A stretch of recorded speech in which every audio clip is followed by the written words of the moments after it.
Here in Flagstaff, Arizona, there are only two colors that matter: blue and gold. Head coach Brian Wright leads NAU football into a new era. Down the sideline, it's going to be a pick six. Join us Saturday. The Lumberjacks host the Idaho State Bengals for homecoming. Our coverage begins at noon on the NAU Lumberjacks Sports Network.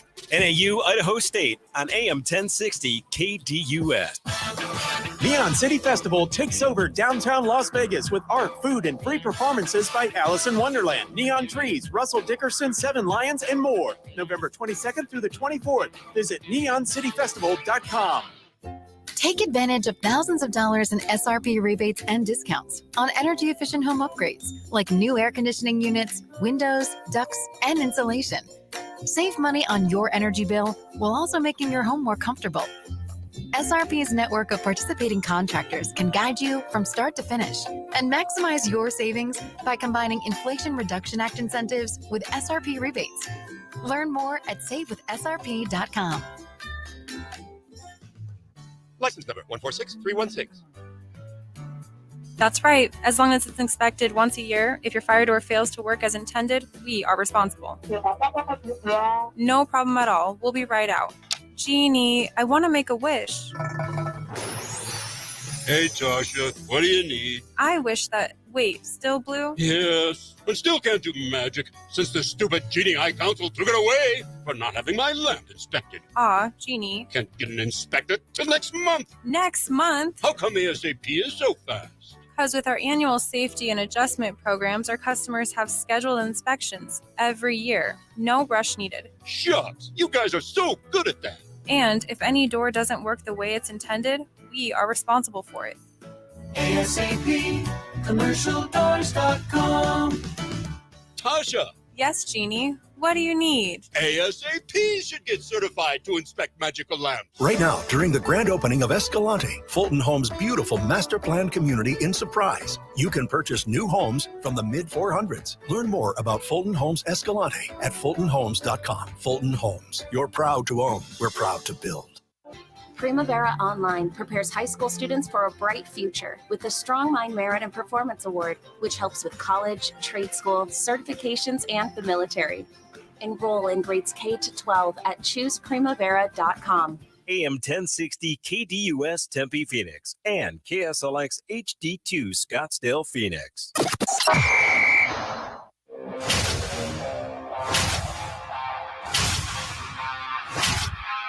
It's the lunch break. Made it to a Thursday. The lunch break, KDUS AM 1060. We appreciate you making this show a part of your lunch break. The number to call, 602-260-1060 to join the conversation. It's a football Thursday, which is the episode before a football Friday.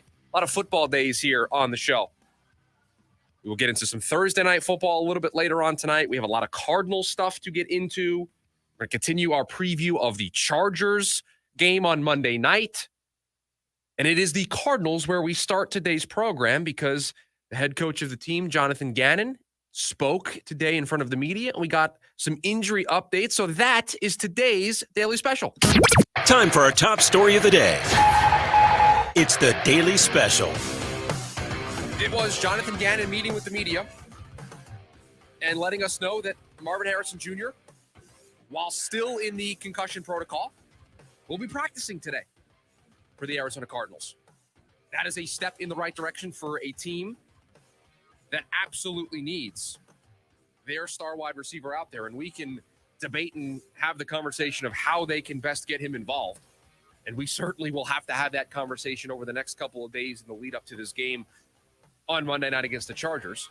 But a good piece of injury news for a team that is in need of some good injury news, because Jonathan Gannon also did confirm that Bilal Nichols was going to miss the remainder of the season, and also shared with us that Jonah Williams could potentially return this season. It is likely that he is going to return this season. That was up in the air. It was unknown if Jonah Williams was going to be able to return to this team.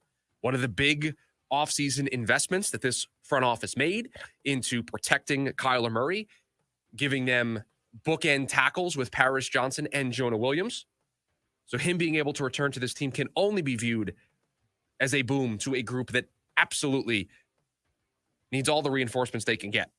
And they want to have their starting group ready to go, and that includes Jonah Williams. So the Bilal Nichols news, obviously, we talked a little bit about it yesterday, and hearing it from Coach, not necessarily a great start, but hearing that Marvin Harrison Jr., while still in the protocol, is going to practice today, does lead us to think that with the extra time that this team has because they're playing on Monday Night Football, it is not out of the realm of possibility for Marvin Harrison Jr. to be out there for this team on Monday night. Zay Jones back on the 53-man roster, returning from his suspension. So the offense starting to trend towards being the healthiest that they've been all year.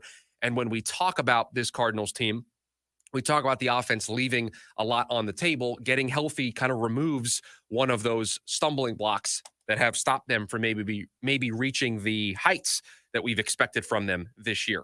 Because the talent on that side of the ball is way more solidified than the talent on the defensive side of the ball. And Marvin Harrison Jr., a main part of that. So still in the protocol, still has to go through all the necessary checks, still has to go all the necessary, steps to then get cleared. But him practicing is one of those steps, and it is a step in the right direction. And he'll practice today. They'll obviously take a look at him. That will determine whether or not he can practice tomorrow. And we'll learn probably tomorrow what his status is going to be for the game on Monday. Again, having that extra time because they play on Monday night could be a benefit to the Arizona Cardinals. Now, you don't want to rush Marvin Harrison Jr. back, but it's a weird spot that this team finds themselves in. And we're going to talk a lot about this today here on the show about, is it panic time? We're going to get into that a little bit, about 10 minutes from now or so. But this team is 2-4. This team is a little past the quarter or the third of the way through the season. They are coming off of a really bad loss against Green Bay. They are a team that is still trying to find themselves, I think, offensively, trying to gain consistency defensively. And if another couple of games don't go their way, then they are going to slip out of being in the playoff race. And we said yesterday on this show, not trending towards being a playoff team during our edition of Off the Fence. But if they, in that building, still believe that to be the case, then you can't afford to drop too many more here in the early going because it's getting late early. You're going to reach a point where it's no longer early, it's late, and you've run out of time. You're out of games left. The math is not on your side. And so it is a balancing act of Marvin Harrison Jr., while being out there, helps this team. There's also a long-term view that needs to be taken on this of, do we need to rush Marvin Harrison Jr. back? And it doesn't feel like they are in any rush to rush him back. It doesn't feel like they are talking like they are going to try to get him immediately back on the field. They're going to go through this process, and if it comes up short, then he's not going to play on Monday, and then they'll restart him going through the protocol for their next game. But it is trending in the right direction, and it trending in the right direction is a good thing because he took a nasty hit, and no one knows how guys are going to respond to hits like that. You don't know how long it's going to take players to recover. I mean, you look at Tua Tagovailoa down there in Miami, and I know it's a different situation. He's had multiple concussions, but he suffered a concussion and got immediately placed on IR, and they're just now, this week, starting to entertain the idea of him returning to playing football and being the quarterback for the Miami Dolphins. And again, that's a unique situation because of the sheer number of concussions we've seen Tua take over the early parts of his NFL career. But again, 1, 2, 5, 10, however many concussions, one concussion can sideline you indefinitely. And so you just never know how guys are going to respond to these hits, these blows. And it appears as if Marvin Harrison Jr. is trending in the right direction. So again, a good thing for the organization and a good thing for Marvin Harrison Jr. that while not out of the protocol yet, still in there, is going to practice today. And we'll see what he does, how he is listed on the injury report that comes out, and then we will go from there. This is just a marker for this team to see where he is at. So it wasn't all bad news on the injury front today, and that's why we made it our daily special, because Marvin Harrison Jr. potentially being back, the idea now being floated that Jonah Williams will be able to return to this team at some point during the season was a much needed piece of good news for this offensive line. I mean, it's not a great place for an organization to be when you spend assets, dollars, whatever the case may be, trade, free agency, draft, however you acquire a player. It's never fun when it is clear to everybody. It's clear to you. It's clear to me. It's clear to producer Corey today. Now, I just want to let everybody know, don't worry, producer Dylan will be back. We have not gotten rid of him after 3 days. He has school today, still a student at Arizona State University, so he has to take care of school-related obligations. So producer Corey holding it down there, pushing all the buttons, making sure that we stay on the air, making sure I don't say anything stupid. It is clear to all of us that when you make a big move, like when you make a move to sign a player or draft a player in the first round or make a big trade, like those players are clearly a part of your plan A. Right? When you're mapping out a free agency plan or an offseason plan, if you're Monty Ossenford in this example, there's a plan A. I want this player to fill this role. I want to draft one of these 3 players because they'll help us at these spots. Trading for this player would be the home run. You have a plan A. You also have a plan B, a plan C, a plan D. You have all of these plans. And it's clear to me, and it's clear to all of you, that plan A for the Arizona Cardinals was acquiring Jonah Williams, having him play right tackle, and flipping Paris Johnson back to the left tackle spot. So to lose Jonah Williams to injury is an unideal path for this season to take for the Arizona Cardinals because that was the plan A. That was the ideal version of what this offensive line was going to look like. You now got somebody to be the right tackle. You can now flip Paris back to the spot where he's more comfortable, where he had success in college, and away we go. And to not have that and to have the rash of injuries this team has had on their offensive line up until this point, again, not part of the plan A situation. If you just look at the depth chart for this team so far, it is not the way they would have drawn it up before the season. Their right guard, right tackle situation, the right side of their offensive line, is not how they drew it up. And so hearing that news today that Jonah Williams is likely to return this year, when that was a bit of a mystery that was up in the air, that is a good thing for this team. That is going to get them closer to what their plan A for this team in 2024 was going to look like. So a mixed bag of injury news, but 2 positive things for the Cardinals on the offensive side of the ball. And so we led with that today, and we have a ton that we're going to get into here today on the show. We'll talk a little bit more about the Suns in hour number 1 of the program as we barrel closer and closer to the season beginning. It feels weird. It feels odd. It does not feel like the time of year where we should start talking about the Suns, but we're going to do it here on the show today because the season starts in like 6 minutes. Again, I said it yesterday. I will continue to repeat it. It is the one season start that always sneaks up on me. Football can't sneak up on you. It's too big of a sport. Baseball, I'm a baseball guy, so that one doesn't sneak up on me. Basketball, hockey, those 2 always snuck up on me. Like, it's weird to me that the hockey season has started. 1, because we don't have a team here anymore, but 2, like, it started and I'm like, it's like the 3rd week of the NFL season. What are we doing? Hockey is clearly a week 8, week 9 of the NFL season sport. It is not a week 3 sport. It's not a week 4 sport. This is the middle of the season. Same thing with basketball. And the old adage, basketball doesn't start until Christmas. Yeah, we don't need to start now. Then I look down at the calendar and it says that it's, the middle of October. And where did the time go? So we'll talk a little bit about the Suns. We'll talk about where Major League Baseball currently sits in the playoff picture with the dream of a Subway Series potentially taking a major hit last night. We'll talk about that. We'll continue our look at the Chargers, the next opponent for the Cardinals. All of that coming up here today on the show. But up next, should it be panic time, or is there a light at the end of the tunnel? That's next on the lunch break. KDUS AM 1060.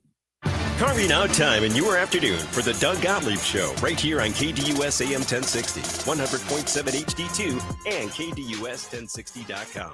Weekdays from 1 to 3 p.m. Breaking news, and this one is almost unbelievable. Yeah, it's all about new customers at Bet365 because they get $200 in bonus bets when they bet $5. And even better, bonus bets can be used on the spread, totals, and player props. There you have it. Bet $5 to get $200 in bonus bet, and see why. It's never ordinary at Bet365. Gambling problem? Call 1-800-NEXT-STEP. 21 plus only. Must be physically located in Arizona. Terms and conditions apply. I'm John Morgan of Morgan & Morgan. For over 35 years, we've grown by offering our clients more offices, more lawyers, and recovering more than $20 billion. Injured? The choice is easy. Morgan & Morgan. Visit forthepeople.com for an office near you. For more tn 25 years, Precision Air and Plumbing has taken pride in delivering top-notch service, putting your comfort and satisfaction above all else. That's why we're offering a drain cleaning special for $39.95 with free camera inspection. When you call Precision, you're going to get a fair price and quality work done by true experts. Trust the #1 ranked company in the state for all your plumbing needs. Make the Precision decision today and call us at 602-765-PIPE. Make the precision decision with Precision Air. Don't let prostate cancer sideline you. Early detection can save lives. Talk to Arizona urology specialists about getting screened. Arizona Urology Specialists. Personal care for life's most personal issues. Visit ArizonaURO.com or call 602-887-2160. You know Brakes Plus are the brake experts. Come experience the Plus. From belts and hoses to shocks and struts, we do it all. We'll guide you through the repairs and provide transparent pricing without all the fancy extras. Mention this ad for $30 off brake pads or shoes. Visit BrakesPlus.com to schedule your appointment today, where practical people go for exceptional service. When America says, give me a break, America comes to Brakes Plus. Listener rewards for you with the KTUS 1060 app. Download today to hear all of the national and local shows you love. That's the KTUS 1060 app.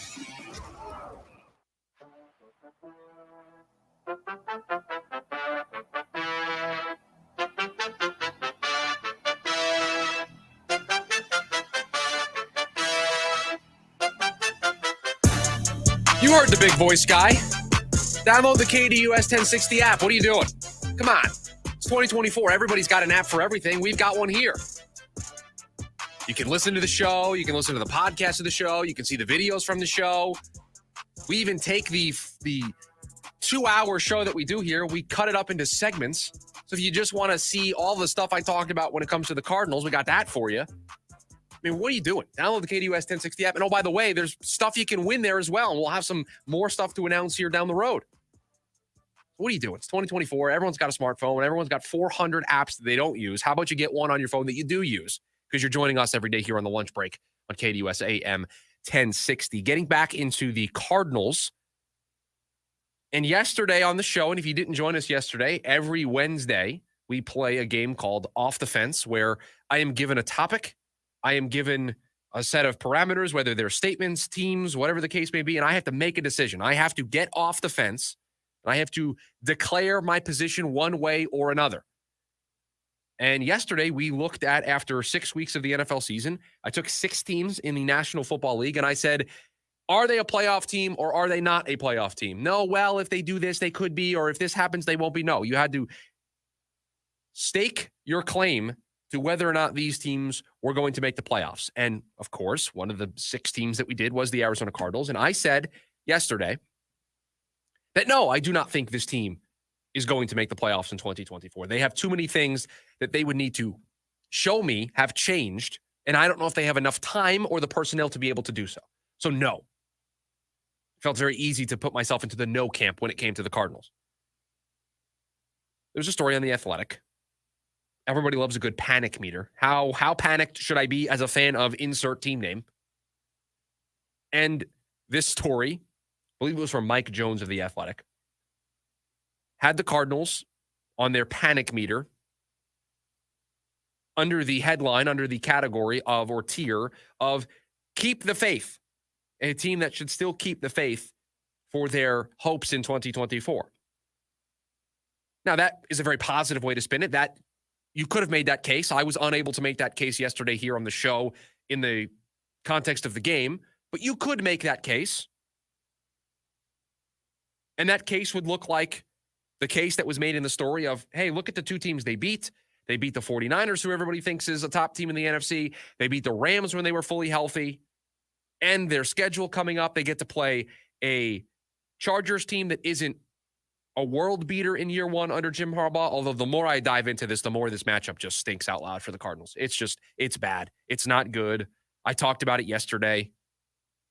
We did a little social media clip about it. The matchup is just very bad for the Cardinals. We'll try to, on today's show, look at the weaknesses of this Chargers team. And there's one area where the Cardinals could choose to attack to potentially counter this Chargers team so far. I just don't know if it's going to work out in the football game of chess that is going to be played on Monday night. But okay, that's one of the potential winnable games coming up. They get to play the Dolphins, who knows who their quarterback is going to be. They're going to play the Jets. What version of the circus that will look like when they come to town in early November.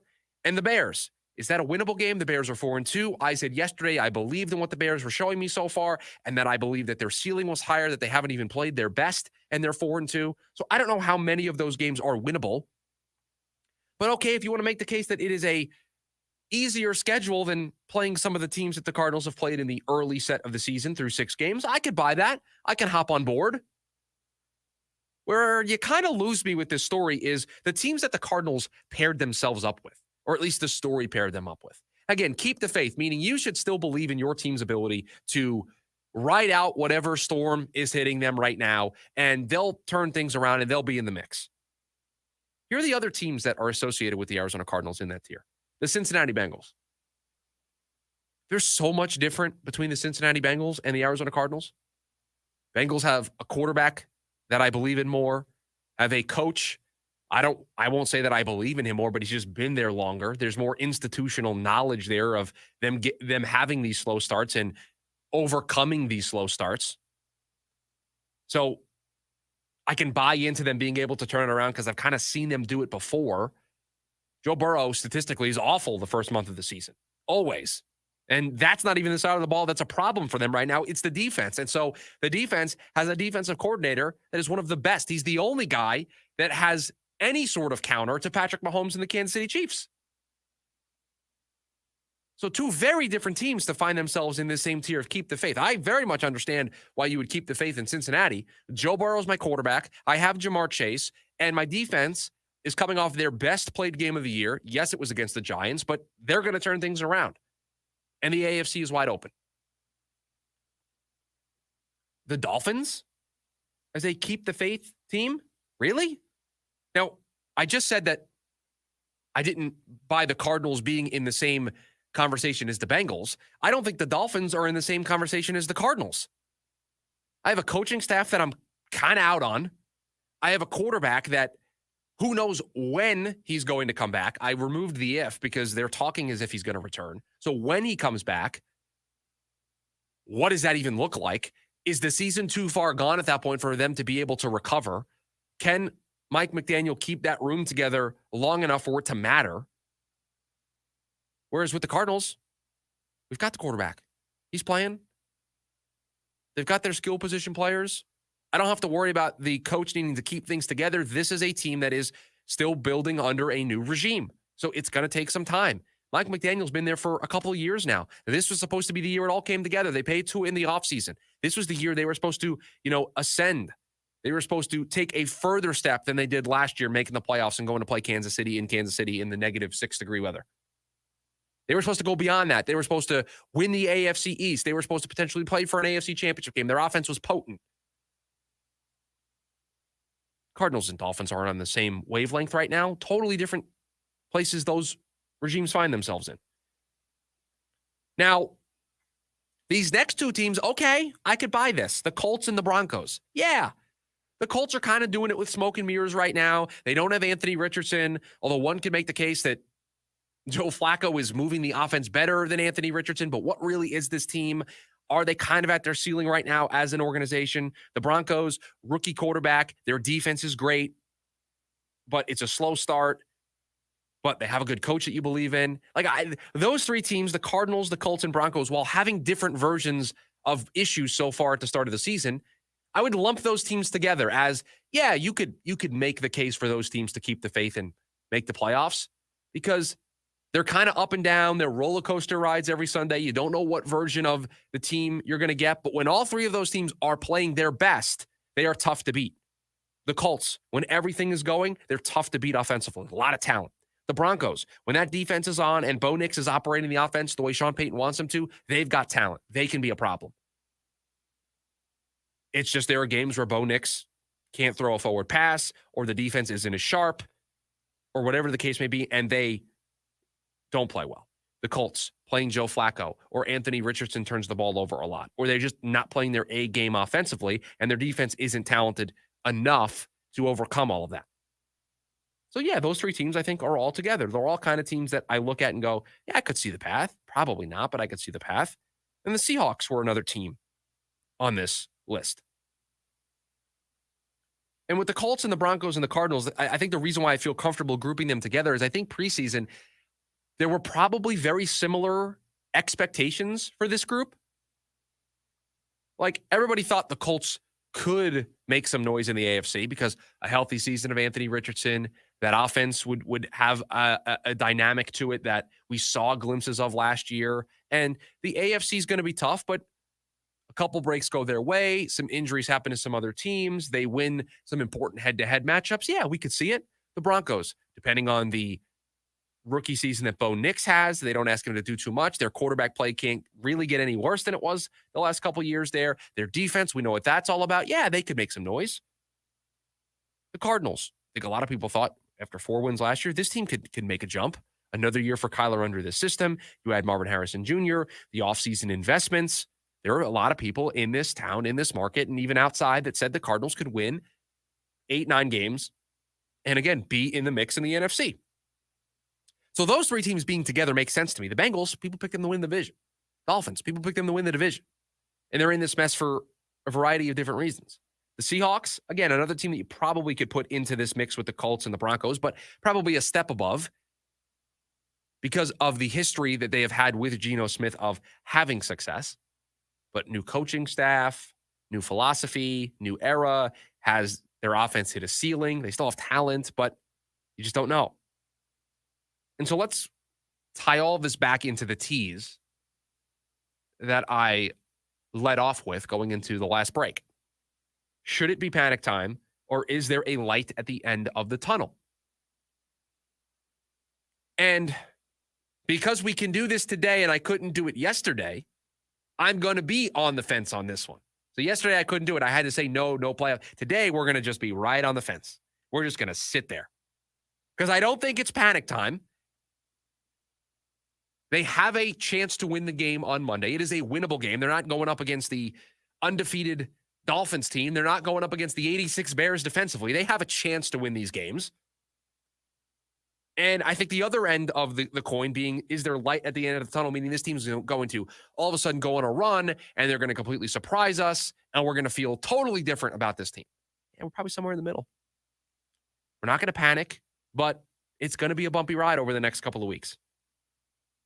And depending on how they play, depending on how these quote-unquote winnable games go against the Chargers, Dolphins, Bears, Jets, that's going to determine whether or not it needs to be full-blown panic time. They lose the next couple games, we're talking about a 2-6 team. Oh, yeah, panic.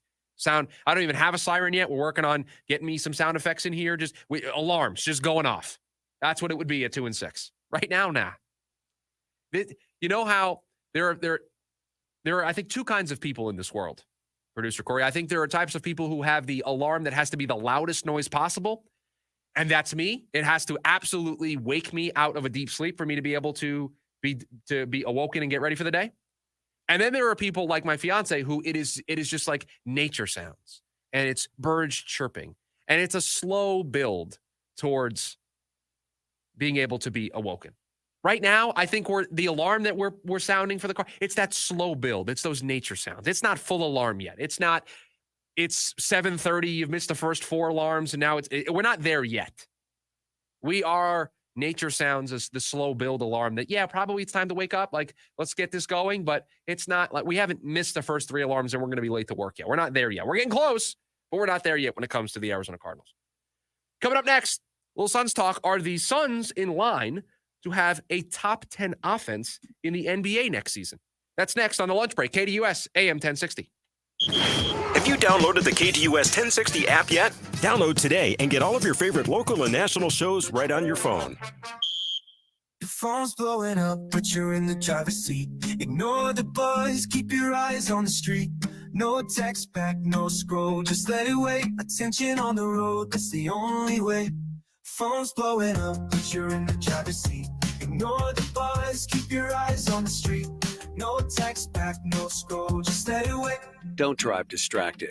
A message brought to you by the National Highway Traffic Safety Administration, Project Yellow Light, and the Ad Council. Come see us at Mark Kia in Scottsdale. Right now, you can lease a brand new 2024 Kia Sportage for just $169 a month for 36 months with just $19.99 down. You heard right. A brand new 2024 Kia Sportage for under $200 a month. Get out to Mark Kia at the Scottsdale Auto Show now while the supply is still good. The name to remember? Mark Kia. Mark Kia. Go to markkia.com for full details. 10,000 miles per year lease, $0 security deposit, payment plus tax title license $898 fee, 4544 due at signing. Offer expires October 31st, 2024. Alexis and I watch lawyers get out there and say they're going to get you a fast, easy, serious injury settlement. And we're like, what? It'd be like going to your cardiologist and asking for a fast, easy triple bypass. Hi, I'm Mark Breyer. And I'm Alexis Breyer. We're the husband and wife law team.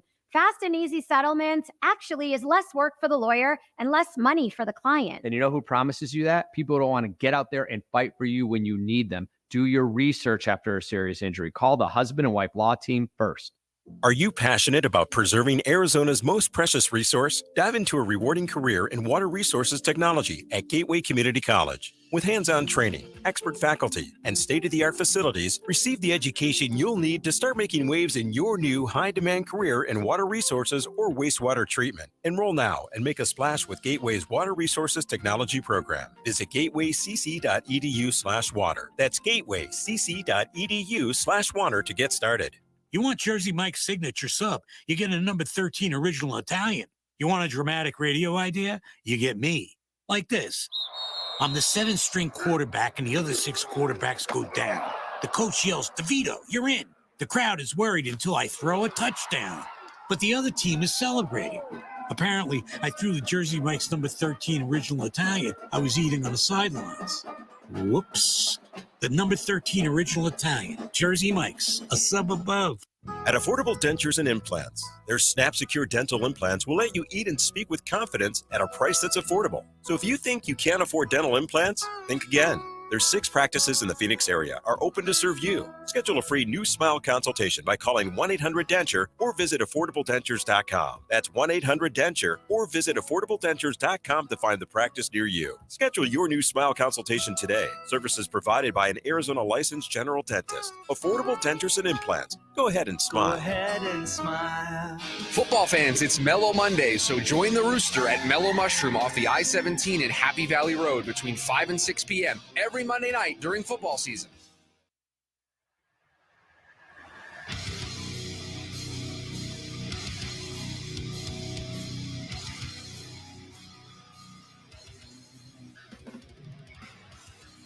Welcome back.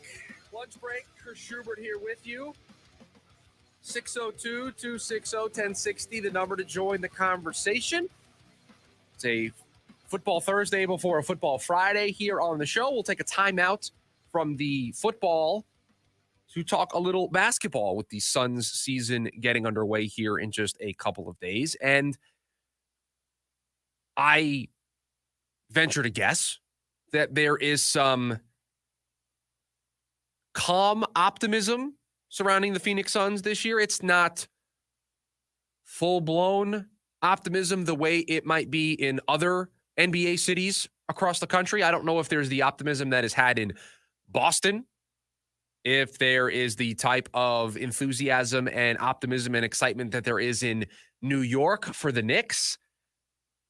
I think there is some hesitancy from those in this basketball community here in Phoenix that aren't necessarily sold on this team turning things around. It's very difficult in sports to give your all to a team and to really, truly believe that a year is going to be the year. Like, you go all in. Like, you are convinced this This team is the best roster I've seen in a long time. The coaching staff, the schedule lines up well. The other teams that they're playing maybe are in for down years. Like everything just lines up and you look at it and you go, yes, this is the year this team's going to break through. It's hard when you think that and then everything goes against you or it doesn't work out the way that you want it to. And I kind of feel like that's how a lot of us feel about the Suns last year. Durant, Booker, Beal, a championship caliber coach in Frank Vogel, although maybe not the best choice, clearly with hindsight, but I don't know if it required hindsight. This team had the talent. You had a coach with a championship pedigree. This is supposed to be the year. You're supposed to get into the playoffs and then have three of the best players in the NBA on the floor at all times. And yet, as the season wore on, we didn't even need to wait till the All-Star break. We didn't even need to wait until the last couple of weeks of the season. We saw the writing on the wall throughout the year.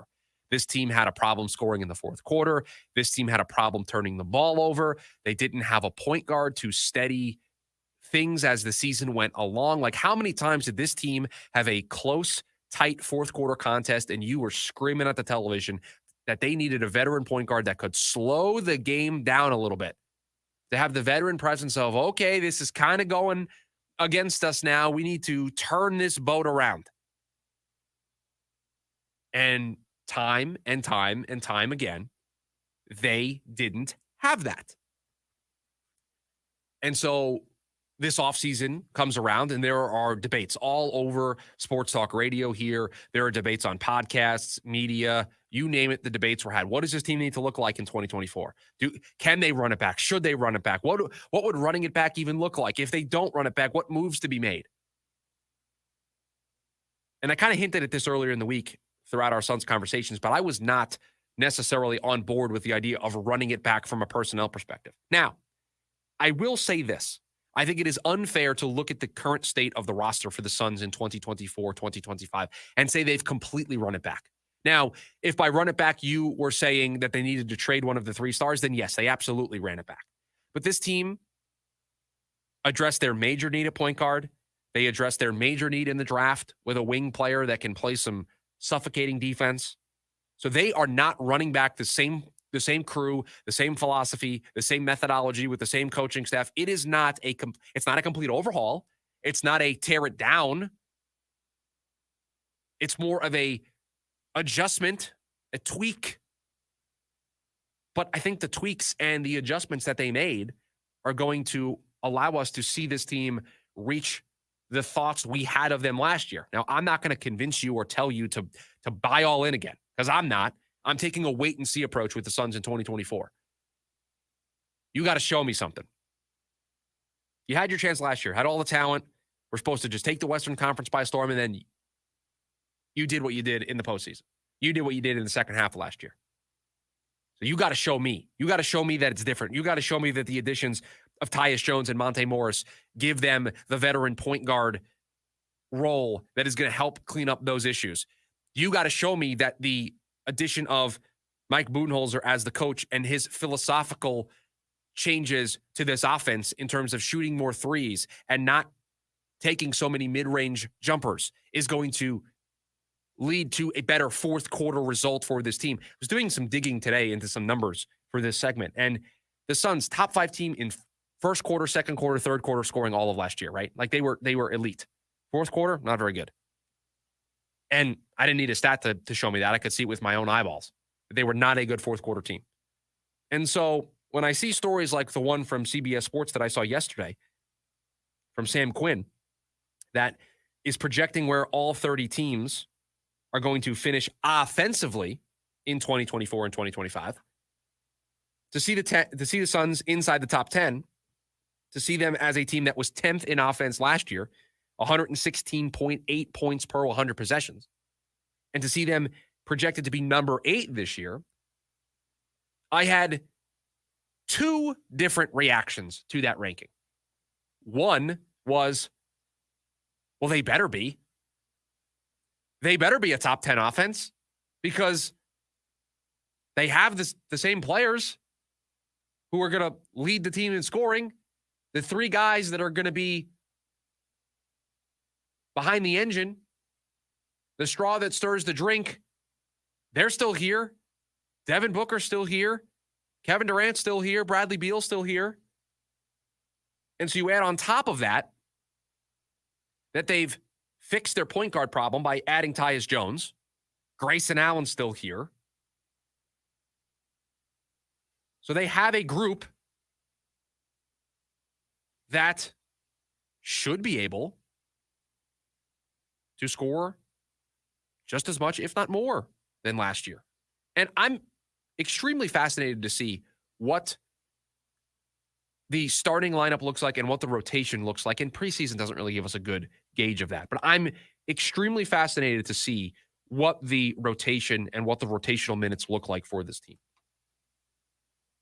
But you bring in a coach who's going to say, hey, guys, instead of shooting all those mid-range jumpers, can we just maybe take a couple of steps back and we're going to play with a quicker pace, and we're not going to be a defensive-oriented team like they were under Frank Vogel, despite being one of the worst defensive teams in the NBA.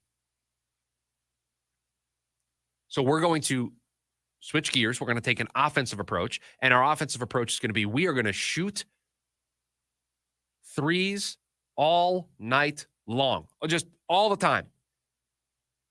So that's going to lead to more scoring because instead of taking those mid-range twos, there's going to be more threes. And when they make those, that's just instantly more points. And they fixed their point guard issue.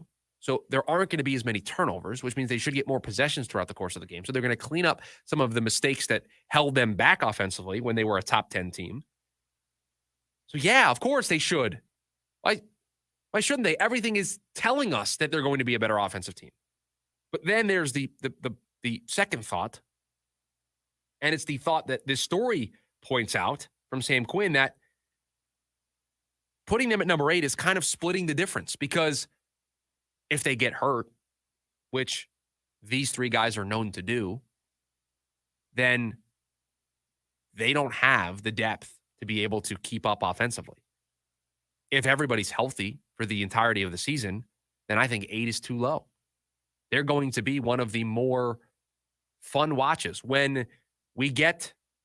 Now, I don't know where we're going to see them this year, because I don't. Zach Lowe is no longer with ESPN, right? I believe that change happened a couple of weeks ago, where Zach Lowe was let go of ESPN. So we're not going to get the NBA League Pass rankings of which teams do you need to go out and see. And I think the Suns very easily are going to be one of those top teams when everybody's healthy. They're going to be a must-watch on League Pass to a general audience. We're going to watch them every night here, but they're going to be a must-watch when those three players are on the floor with this offensive scheme, because I just think it's going to be a lot of fun to watch. But there it is again, that cloud that hangs over this core, this group, this era of Suns basketball. Can they stay healthy? Because if they stay healthy, you can all of a sudden talk yourself into what we were talking about at the beginning of this segment, which is, I'm buying in. I'm going to a bunch of games. I'm buying the jersey. This is the year. They're going to break through, because this is a massive bet by this organization in this front office. They did not tear it down. They did not entertain the idea of trading Kevin Durant. They did not entertain the idea of trading Devin Booker. And if this does not work, if this flames out similarly to the way that it did last year, then those conversations are going to come back. We're going to have them here on this show. I'm going to advocate for one of those two players to be gone, if not both of them. So this is a big gamble. They changed head coaches, and they said, you know what? We're going to stick with this group. We're going to get somebody that we think better aligns with what this group is able to do. We're going to go out and make a huge addition in Tyus Jones. We're going to ace the draft with the acquisition of Ryan Dunn. Not to say that Ryan Dunn's going to be a superstar, but I just think from a needs perspective, they used their limited draft capital expertly. And so credit where credit is due for that. And we sit here with another wait and see season. I wish it was different. I wish there was a better way to view it, but they're running it back with a similar group, making the necessary tweaks that needed to be made. They changed the coaching staff. They got a point guard. They added a defensive wing player that can help them shut down opposing stars in the playoffs, late in the season, in games that they have to have. They've done all that. They checked all the boxes. Will it work? That is the massive question mark that surrounds this team right now. And lucky for us, season's going to start, and we're going to get to see how it all gels in the early going. If there are going to be speed bumps, if this is going to be a rocky road, or if they're going to just hit the ground running. We will see. Coming up next, you just know that Major League Baseball is wishing for it. Did a potential Subway Series take a massive blow last night? That's next. The Lunch Break with Chris Schubert, KDUS, AM 1060. I'll turn those picks into gold. Wall-to-wall NFL coverage and the biggest stories coming to you from 3 to 5 p.m. The Rich Eisen Show here on KDUS AM 1060 and KDUS1060.com. Looking to upgrade your home? The Window Depot is your go-to spot for Milgard windows and patio doors. Select from a variety of styles, including aluminum, vinyl, or fiberglass, to start your journey to a brighter, more beautiful home. The Window Depot has Milgard windows in stock, ready to go home today, or their team can help you with a special order. Whether you're looking for energy efficiency, aesthetic appeal, or custom solutions, they've got you covered. Build the home you deserve with Milgard windows and doors from the Window Depot. Visit thewindowdepot.com to find a location near you.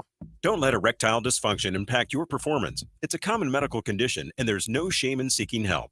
Arizona Urology Specialist. Personal care for life's most personal issues. Visit ArizonaURO.com or call 602-887-2160. Casino Arizona is uniquely Arizona. Feel at home with the Valley's one true locals casino, from the welcoming, friendly smiles to the slot win high five celebrations. Picture yourself with the coolest cast at our blackjack tables. Dine like a rock star at our buffet or Choya Steakhouse, where even the steaks are famous. Want to stack up rewards while having fun at your favorite casino? Join Salt River Rewards, and the excitement keeps rising with every return visit. Casino Arizona, uniquely Arizona. You must be 21 years of age or older. Gambling problem? Call 1-800-NEXT-STEP. If you're a skilled trade person with a journeyman card from a registered apprenticeship, we've got an exciting opportunity just for you from Gateway Community College. Introducing the Journeyman to Associate's degree program at Gateway, where your expertise earns you more than just a paycheck. Our credit for prior learning program allows you to turn your industry credentials into college credit, putting you on the fast track to earning an associate degree without starting from square one. To see if you qualify, visit gatewaycc.edu/journeyman. That's gatewaycc.edu/journeyman to get started. Gateway, Maricopa Community College. It's the grand opening of Fulton Homes' newest master plan community, Acclaim. This beautiful community features open spaces, multiple parks, and a large aquatic center. Visit FultonHomes.com. Fulton Homes. You're proud to own. We're proud to build. Check out the Doug Gottlieb Show, Monday through Friday, 1 to 3 p.m. right here on KDUS AM 1060.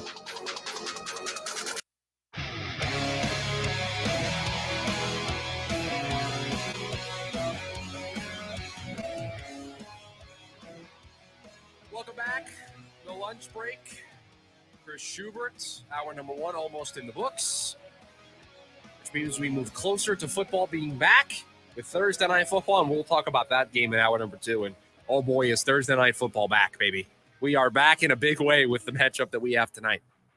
We'll get into that in hour number 2.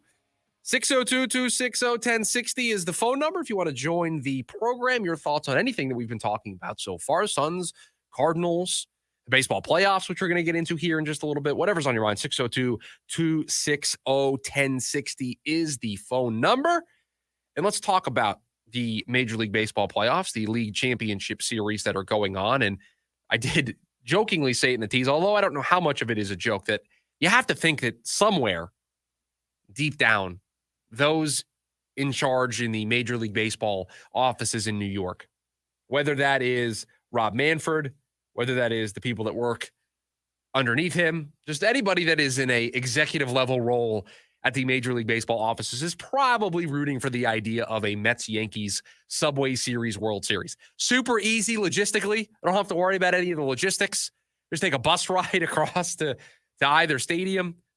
You don't have to worry about start times for West Coast or East Coast. You can just, every game is going to start at 8 o'clock on the East Coast, 5 o'clock on the West Coast. It's not, everybody's going to be able to get into the ballpark. You just know that they're rooting for that. They are so, now, don't get me wrong. Dodgers Yankees would do a massive rating, and they would take that as well.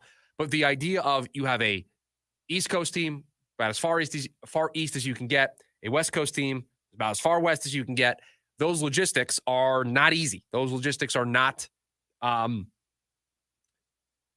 most easy thing to work through. TV times and local start times and all that nonsense. So you think that they're rooting for it. And last night it might have taken a major blow because the Yankees, they're doing their part so far through the first 2 games over there in the ALCS. They have taken care of business against the Guardians. They have very much looked like the better team, although not playing, I think, their best baseball. Garrett Cole didn't pitch particularly well in game 2, but their bullpen has been elite since they've moved things around, got Luke Weaver into the closer spot, moved Clay Holmes to more of a super reliever early in the game, facing those leverage situations in the 6th or 7th, and he's done really well in the postseason. Aaron Judge only just hit his first home run of the postseason in game 2. It's been Giancarlo Stanton leading the way. I mean, Austin Wells isn't hitting. Like, they are not playing their best baseball right now, and they're up 2-0, and they've only lost 1 game this entire postseason. And on the other side for the Guardians, it's great that you have an elite bullpen. It's great that the moment the game gets to the 6th inning, you feel like you have the advantage, but you got to get to the 6th inning with a lead. And right now, the offense for the Guardians is just not getting it done.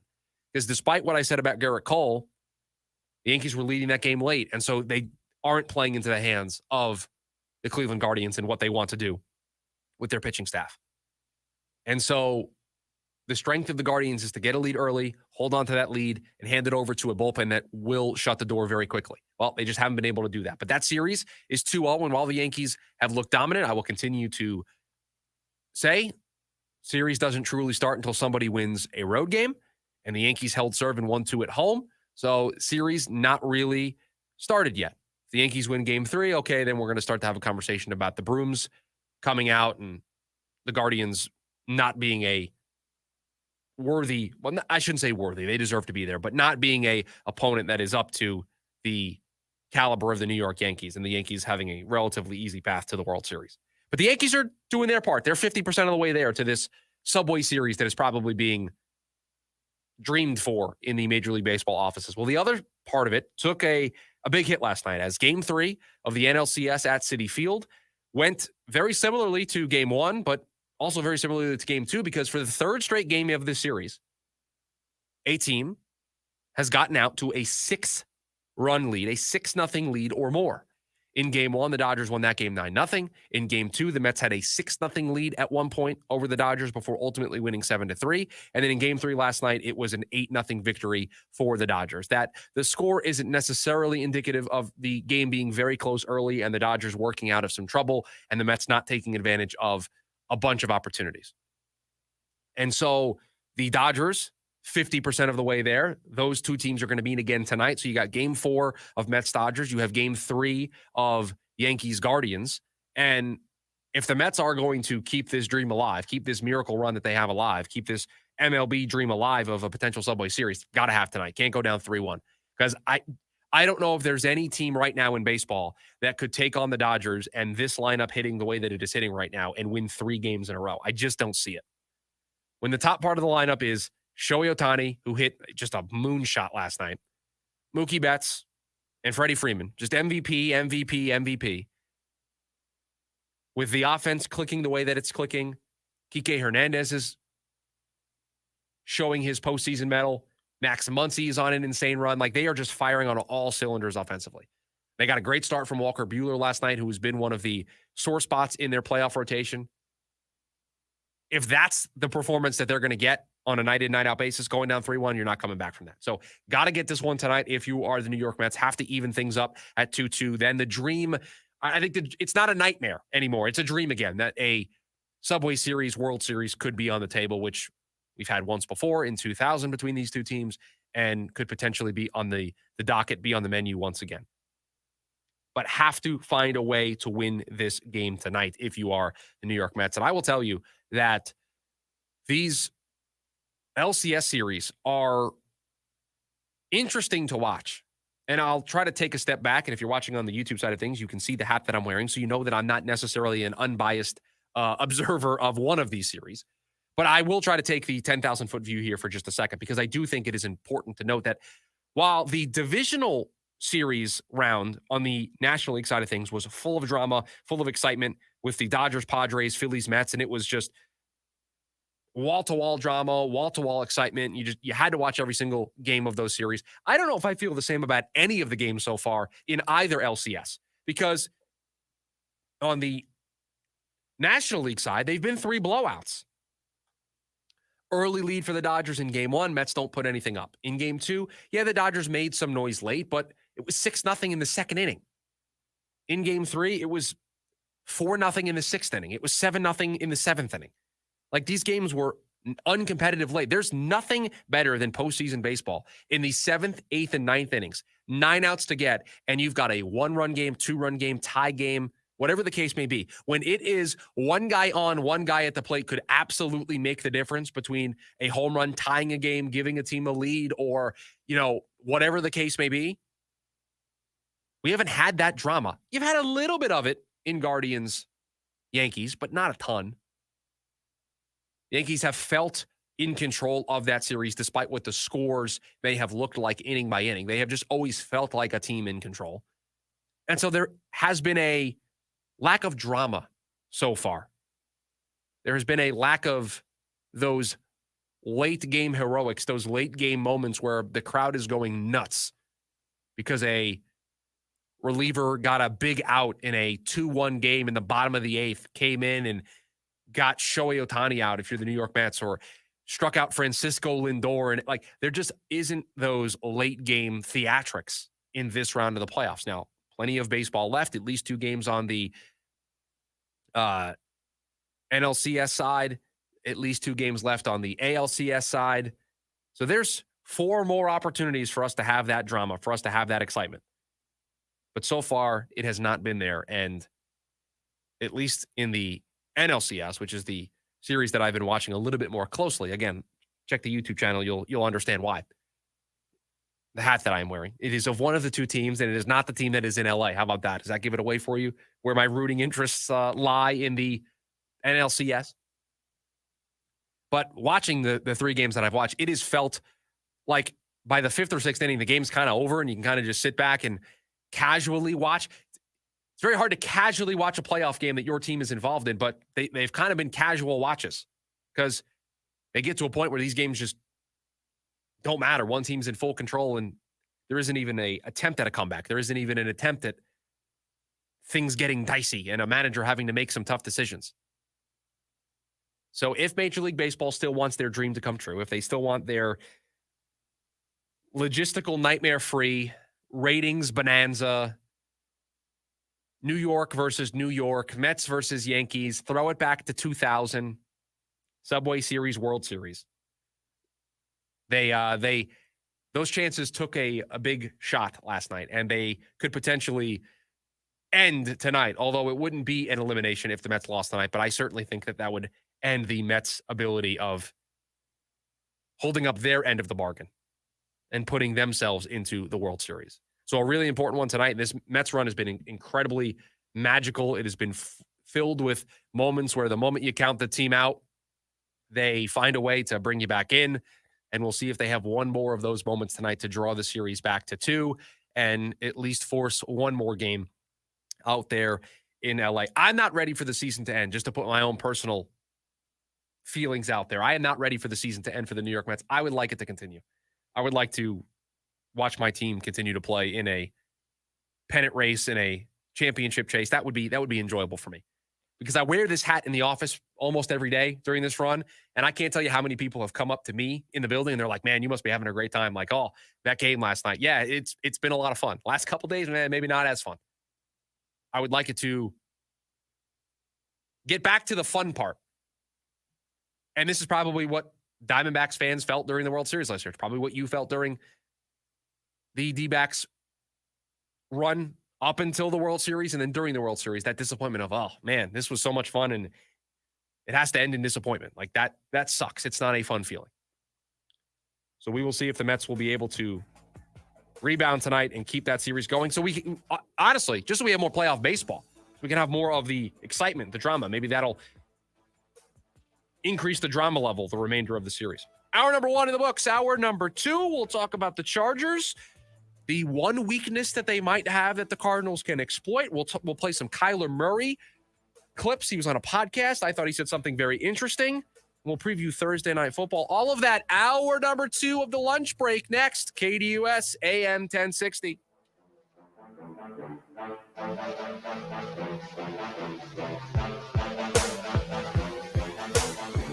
AM 1060 KDUS Tempe Phoenix and KSLX HD2 Scottsdale Phoenix.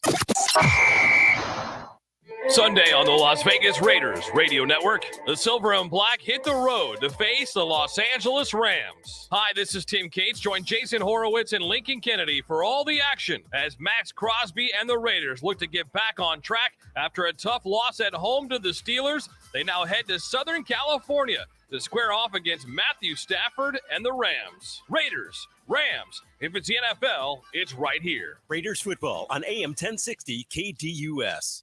A family called us recently after being told they had no case. But we found evidence many others had missed and helped them win the largest car crash verdict in Arizona that year. Hiring the wrong lawyer can cost you everything. Call the husband and wife law team first. I'm John Morgan of Morgan & Morgan. When an injured worker left me a message that said, "You probably won't call me back. I'm just a nobody," I called him right back. Nobody's a nobody, and no one deserves a better firm than you. He calls to tell me that he's been in an accident, and I'm just scared to death. I couldn't have hoped for anybody better than Morgan & Morgan. It makes you feel like you're worth something. It really did feel like family. Injured? Visit forthepeople.com for an office near you. Interstate Batteries. Outrageously dependable. Life is full of questions. Is the presentation ready for work tomorrow? Why is there so much traffic at 3 p.m. on a Tuesday? Are your in-laws visiting this weekend or next? You've got plenty of things to worry about. Whether your car will start shouldn't be one of them. With an outrageously dependable battery under your hood, you can cross one of those questions off your list, which gives you time to answer more things like, Are we there yet? Interstate Batteries, delivering the most trustworthy source of power to the world since 1952. ZZ Top, the Elevation Tour. November 3rd, Talking Stick Resort. Play all their classic hits. ZZ Top. On sale now at TalkingStickResort.com. Hi, I'm Tom Horn, Arizona Superintendent of Schools. My job is to further improve Arizona's already excellent public schools. But if your school is not meeting your child's needs, you have choices. We have 4 children that all have special needs and they need specialized instruction. Without ESA, we would not ever be able to afford something like this. I encourage every parent to look into the ESA program. It's been invaluable to our family. Learn more about ESAs at azed.gov. AM 1060 KDUS Tempe Phoenix and KSLX HD2 Scottsdale Phoenix.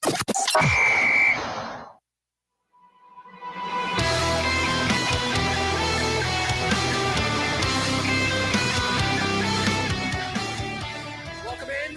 Hour number 2 of the lunch break. Chris Schubert here with you, KDUS AM 1060.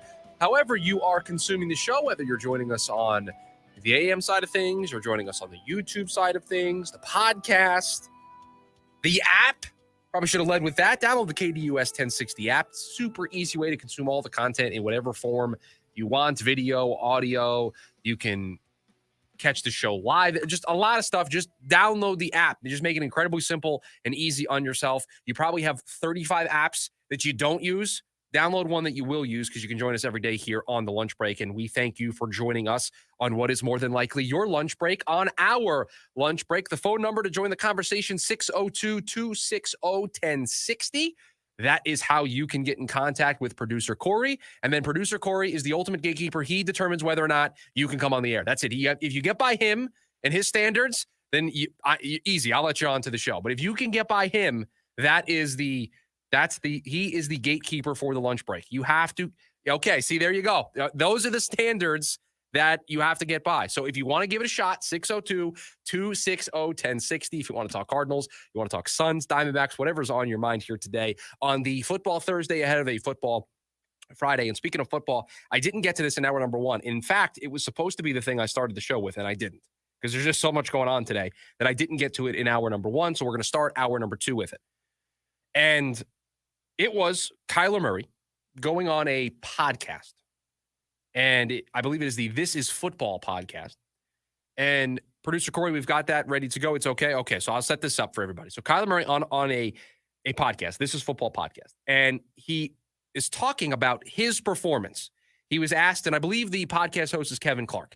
He was asked to self-assess his performance through the first 6 weeks of the season, the first 6 games for the Arizona Cardinals as they stand at 2-4. And here was, and I'll leave it in there, you'll hear the question, but here is Kyler Murray's self-assessment through the first 6 weeks. Yeah. Let's talk a little about football. Obviously, big win a couple weeks ago against San Francisco. Not the way you wanted it to go against Green Bay. Can you give me a self-scouting report of yourself just through 6 weeks, Kyler? Yeah. I think statistically, this has probably been my best season, best QBR, like as far as like, through 6 games, so far as for playing the position, playing quarterback. It's the best I've felt. Even better than when 2021 when we were 7-0 or whatever. I feel the game's really slowed down. Obviously, being year 2 in the offense with Coach Petzing, and I love what we got going. Obviously, I know the results are not what we want them to be. Being 2-4, we've played 6 really good teams. We've got our ass kicked twice, and we've been in 1-score games. For the most part. On all the other ones, besides the Rams, where we beat them up pretty good. But again, man, I think we all got to look in the mirror and continue to get better, including me, top to bottom. I think obviously, like I said, we're 2-4. We know we're better than that, but again, it's in this league, it's any given Sunday. So I'm confident in us and myself and the guys, and I know we'll prevail. That was a minute and 20 was the runtime on that, producer Corey. That was a minute and 20, and Kyler Murray gave us probably 3 segments worth of content there. Because I look at this, and there are so many instant takeaways. And I want to start with the first thing that he said, because he said that he felt like statistically, this was one of his best seasons so far. He felt like his QBR was the highest that it's been, that he feels really good, that if you compare it to some of his other seasons, he feels statistically he's playing at a great level. I don't love that that's the first thing that Kyler Murray said. I don't love that the first self-reflection that we had on this season wasn't that the results haven't been there yet and that we need to do better. That's what I want to, and he does get there. Let's give him his flowers in that regard. He does talk about how, listen, the results have not been there. This team is still 2-4. Yeah, we've played some good teams, but we still have to go out there and be better. I've got to be better. We've all got to be better. This team has the talent to be better. We've got to go out there and do it. So he leads with, statistically, I feel like this is one of my best seasons. Better than when we started 7-0. Better than when, we made the playoffs. This is the best I felt. This is statistically the best success that I've had. I didn't love that. I didn't love that being where we started. And maybe this is me playing radio psychologist here on the show, but I kind of felt that he realized that wasn't necessarily the best answer, because if you listen when he's talking there, he talks about it being his best statistical season, and he goes to talk about it being his best QBR, and he stops himself, just like I did. He didn't finish saying QBR. He didn't finish going through that, because I think he kind of realized, I don't really know if this is the place I should start. Again, maybe me playing radio psychologist here on the show, but I didn't necessarily love that. Now, the other thing that he said is he talked about how he feels like the offense as a whole is trending in the right direction. That he feels like everybody's on the same page. That he feels like he is very comfortable in what Drew Petzing is asking this offense to do. And I would ask the question to everybody that is listening to the show right now, does the message there match the product? Right? You watch ads on television for various products. You listen to commercials during the break here. And there's a message that is associated with the product that is being sold. Does the message that Kyler Murray is echoing there match the product that we have gotten so far through 6 weeks? Do you watch this team and you feel like this is an offense that is in tune, that is in rhythm? Producer Corey, could you play the clip again for me from the beginning? And I will tell you when I want us to stop the clip, because I want everybody to hear what Kyler Murray says about how he feels this offense is going. You're also going to hear that QBR thing again. But listen to the way Kyler is talking about the offense in 2024, the way he feels that this offense under Drew Petzing is operating right now. And think to yourself while you're listening to this. Now that we've played it once and we've talked about it, listen to it and ask yourself, does this message match the product? Yeah. Let's talk a little about football. Obviously, big win a couple weeks ago against San Francisco. Not the way you wanted it to go against Green Bay. Can you give me a self-scouting report of yourself just through 6 weeks, Kyler? Yeah.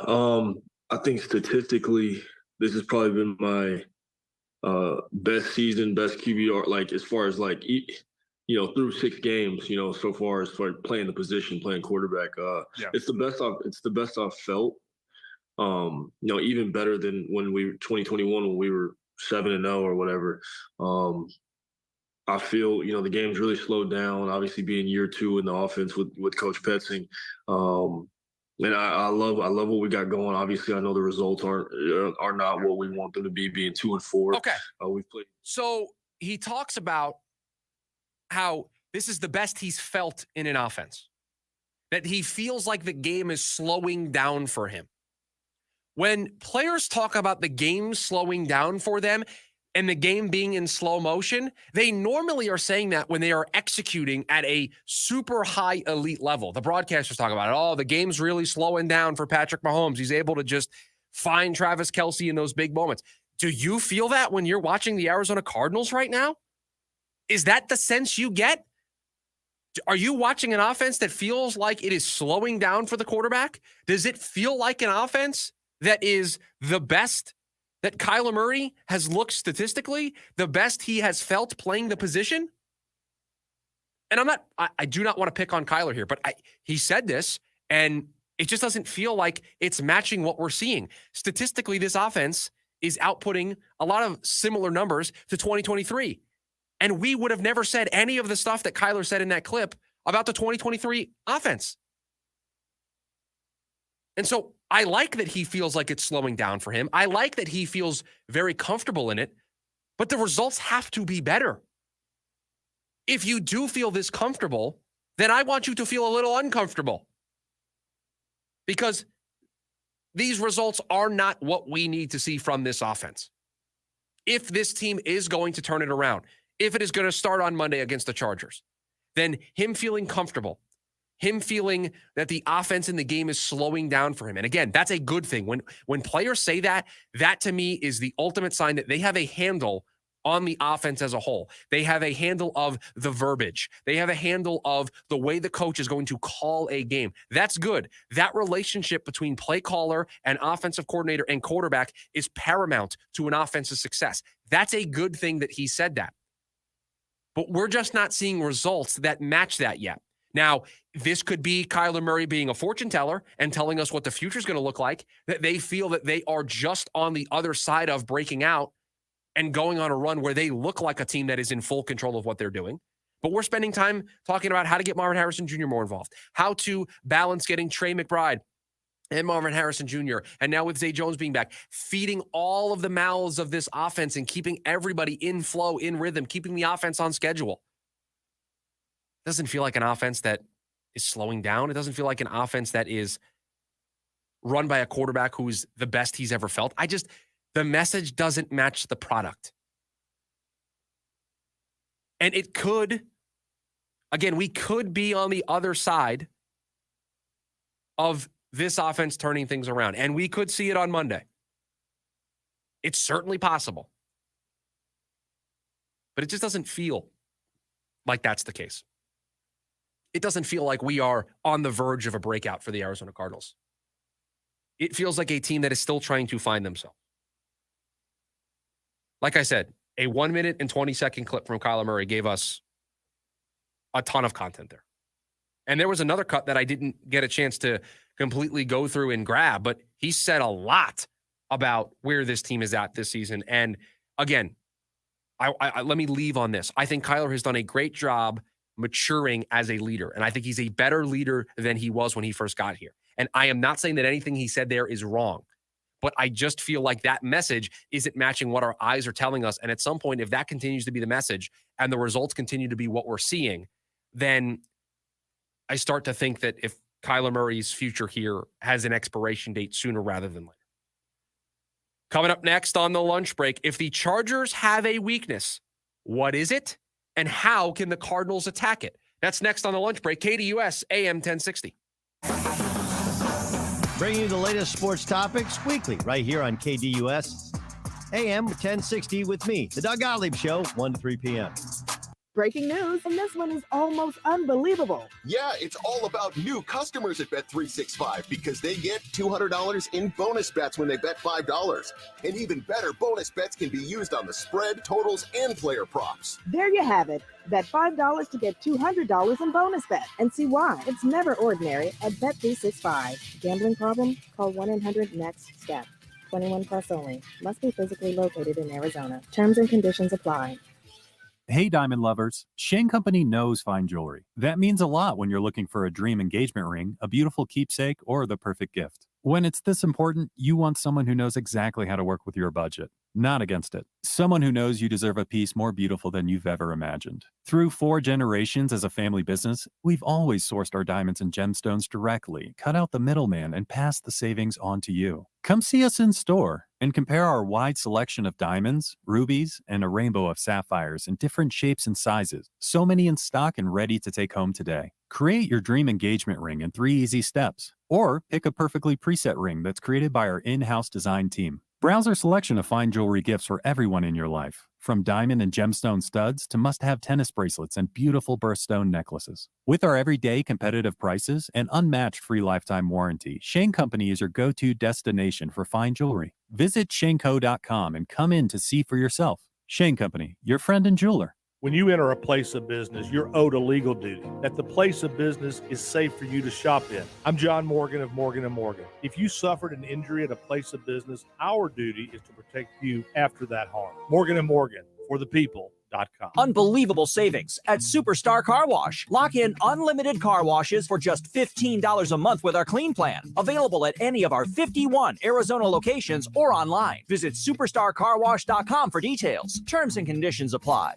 I'm Dan Patrick, and this is Above the Noise. The Steelers were the most aggressive team this offseason in terms of improving the quarterbacking position. Not only did the team sign 9-time Pro Bowler Russell Wilson, but the team also went out and traded for Justin Fields. With Wilson now healthy enough to play, Pittsburgh may be facing an interesting decision. Wilson was considered the team's QB1 all throughout camp, but after his injury, Fields took over. Now, he hasn't lit the NFL world on fire, but he hasn't been terrible either. The young QB has produced 11 touchdowns combined through the air on the ground and a 66% completion rate. Not to mention, he's only tossed 1 interception. Patrick Mahomes has recorded 6 touchdown passes, 6 interceptions this year. The stat comparison is far from apples to apples, but after leading his team to a 4-2 start, you have to wonder how long Wilson's leash will be in Pittsburgh if he does manage to win that job going forward. I'm Dan Patrick, and this is Above the Noise.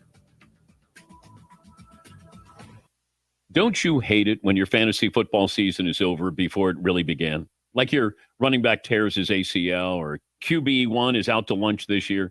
Don't worry about suffering through some ridiculous last-place punishment from your friends, because DraftKings has a lot of ways to play fantasy. So every week, it's like a whole new season. From playing weekly contests for your share of millions to the newest game from DraftKings, Pick 6. More ways to play fantasy on DraftKings means more shots to win. DraftKings, we get you, so we got that. The crown is yours. Gambling problem? Call 1-800-GAMBLER. In New York, call 877-8-HOPE-NY or text HOPE-NY at 467-369. In Connecticut, help is available for problem gambling. Call 888-789-7777 or visit ccpg.org. 18 plus in most eligible states, but age varies by jurisdiction. Eligibility restrictions apply. Void where prohibited. See terms at DraftKings.com. Hey listeners, it's Vince DeLisio from the Varsity Sports Show. Tune in this Saturday at 7 p.m. for a monumental night. It's the first ever radio broadcast of Hohokam Junior College Athletic Conference football. Tune in as the Maricopa Mustangs take on the Gila River Hawks live. The Hawks, unstoppable offensively, take on the undefeated Mustangs defense. Doug Santo, Julia Quinn, and I will be on the call. It's JUCO football presented by the Varsity Sports Show, Saturday at 7 p.m. on AM 1060 KDUS, Arizona.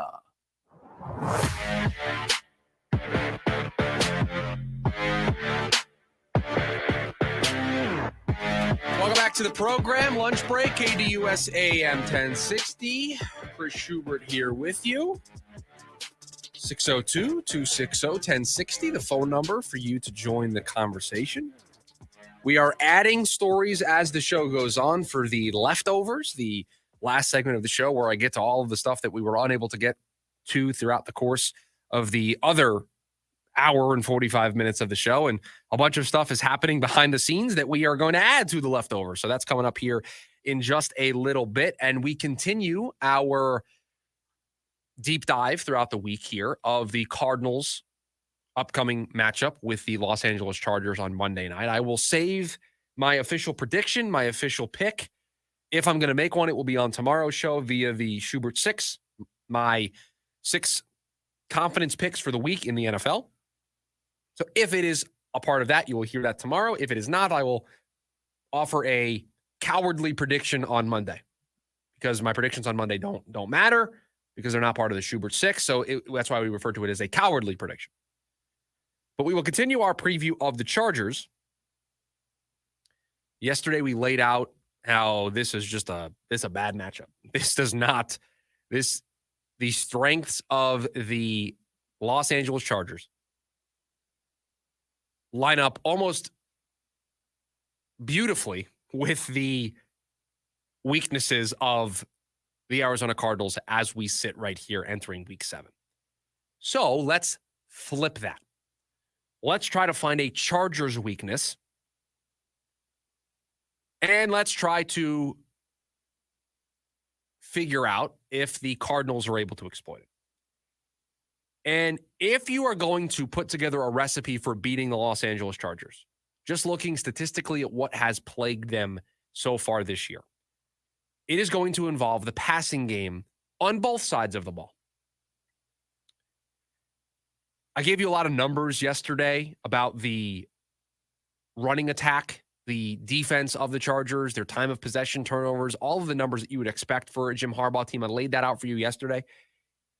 I'm going to give you the numbers for the passing attack for the Chargers on offense. And remember who their quarterback is. Their quarterback is Justin Herbert. They're not starting Joe Flacco at 45 years old. They're not starting Taylor Heineke. They're not starting Marcus Mariota. I'm just naming backups around the league. They're starting Justin Herbert.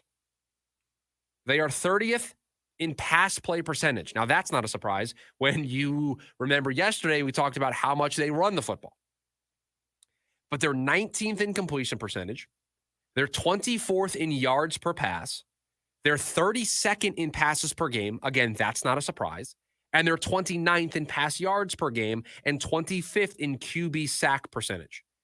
So a below average across the board, way below average passing attack. We don't pass the ball very much, but when we do, we don't complete it as well as everybody else. We don't really gain a lot of yards per pass. We don't have a lot of passing yards, and we're not really great at protecting the quarterback right now. 25th in QB sack percentage. Again, you don't want to be towards that end of the spectrum. You would like to be towards the top. Their passing defense is also the spot on their defense that is the weakest, because their run defense is top. I don't know if I saw a number. I didn't see a double-digit number when looking at all the rankings. Like number 2 in this, number 1 in this, number 5 in this, number 4 in that. Just a excellent rushing defense. But their passing defense, that's their weakness. 24th in opponent completion percentage, 14th, so middle of the road in yards per pass, and 13th in passes per game. So if there is a recipe for the Arizona Cardinals to win this game, and we just heard Kyler Murray, super confident in the offense, the game's slowing down for him, the best he's ever felt, well, then this passing attack has to get going. They have to find a flow. They have to stay ahead of schedule. They have to, I think, pass to set up the run, not run to set up the pass, because I think if you run to set up the pass, you're going to play directly into the strengths of this Charger team. You're going to find yourself in 2nd and long, 3rd and unmanageable, and you're going to have a long day at the office on Monday night against this Chargers team. So they have to get their passing game going. They have to get Kyler Murray and Trey McBride and Kyler Murray and potentially Marvin Harrison Jr., whoever is active and available for the Cardinals on their passing attack. They have to find the chemistry early. They have to find the flow. They have to play in rhythm. And the moment you start to find that rhythm offensively, first and 10, we hit a 5-yard little hook route to Trey McBride. Now we're ahead of schedule, 2nd and 5. We can attempt a short pass. Maybe we only pick up 1 or 2 or maybe nothing, incomplete, 3rd and 5. We can now go halfback draw, try to confuse this defense. They're probably going to have to defend against the pass. You need to put this Chargers defense in uncomfortable situations. They can't feel like they can predict where you're going. And when you get to 3rd and long, 2nd and long, they know those are passing downs, and they can just let their pass rushers get after the quarterback. And while their passing defense is their weakness, they're going to be able to play that weakness on a good playing field for them. So the way you exploit this weakness is by attacking them early in the passing game and then opening up the ability to run the football. Get James Conner involved out of the backfield as a pass catcher. Force their eyes to be diverted in that direction, and then you can come back and hit them with the run. And the other thing they have to do is they have to make the Chargers uncomfortable offensively. They have to get this team into long passing situations. Exactly what we just said the Cardinals want to do to the Chargers defensively. The Cardinals want to do the opposite to the Chargers. They want the Chargers in 3rd and long. They want the Chargers in very clear and obvious passing situations. Now, it is all going to come back to the $20 million question or whatever price tag you want to put on a pass rusher in today's NFL. Can the Cardinals get enough pass rush when they are in those situations? And every week until it is addressed, every week until we see improvement, we are going to constantly come back to that question. Specifically this week against the Chargers, when you look at where they have been weak offensively and where there has been an avenue to slow them down, it is going to be top of mind. And the Chargers are going to try to run the ball. It's where they're most successful. So if this interior group that is not, how can I say this nicely, producer Corey? A group that is not a lot to write home about. That's a nice way to do it. Okay, we'll go there. If this group can just be average, if this group can just do enough, they don't have to play out of their minds. They don't have to hold the Chargers to 6 rushing yards. They don't have to do anything like that. They don't have to put in a 86 Bears performance. They don't have to do that. They just have to do enough to, at key moments of the game, at key spots, specifically early when the score is close. And depending on how the game script plays out, there might be some key second half drives where the Chargers are down or the game is close. And the Arizona Cardinals have to find a way to stop the run game, force the Chargers offense into clear and obvious passing situations, and find a way to get after the quarterback. Because if you can do that consistently, you are going to make life difficult for Justin Herbert and this Chargers offense. Now, I'm not telling you anything you probably don't already know about this Cardinals defense of what they have to do. But when you look at it on paper of what the Chargers are good at, they're going to come into this game and they're going to see a defense for the Arizona Cardinals that is terrible against the run. And they're going to say, you know what? We're 30th in pass play percentage. We're going to do our best to try to bring that percentage down to 32nd. We're going to try to be the worst team in the league this week in pass percentage. We're just going to run the ball until you show us that you can stop it. And we're going to control the line of scrimmage, and we're going to control the time of possession. We're going to limit the opportunities that you have on offense. And so you can't run the ball because that's your strength. And we're going to make life difficult for you. That's the recipe. That's what the Chargers are going to try to do. And I just don't know right now if I can believe in this defense enough to be able to attack this weakness. It's there. I just laid it out for everybody. That's what they have to do. They have to force the Chargers into uncomfortable passing situations over and over and over again. They have to get them out of flow. They have to create a turnover, take an early lead, maybe an early 10-0, 10-3, 14-0. An early lead like that throws off the game script for the Chargers. They can't try to run the ball back into the game because of the time that they'll lose, because they want to be a team that's going to control it. You need to throw them off of what makes them successful. And the problem is, what makes them successful, you're not good at stopping. And so I just worry about it. The more I dive into this, the more I try to find an angle for the Cardinals to win this football game, I just have a tough time doing it. I have a tough time getting there. But we start the NFL week tonight. And oh boy, Thursday night football is so back. We're going old school. It's a throwback Thursday. We are so back with Thursday night football. We will talk about that. We'll preview it next. The lunch break, KDUS AM 1060. Need something to listen to during your lunch? Starting Monday, October 14th, spend your lunch with Chris Schubert during our lunch break from 11 a.m. to 1 p.m. right here on KDUS AM 1060. The phone's blowing up, but you're in the driver's seat. Ignore the buzz, keep your eyes on the street. No text back, no scroll, just let it wait. Attention on the road, that's the only way.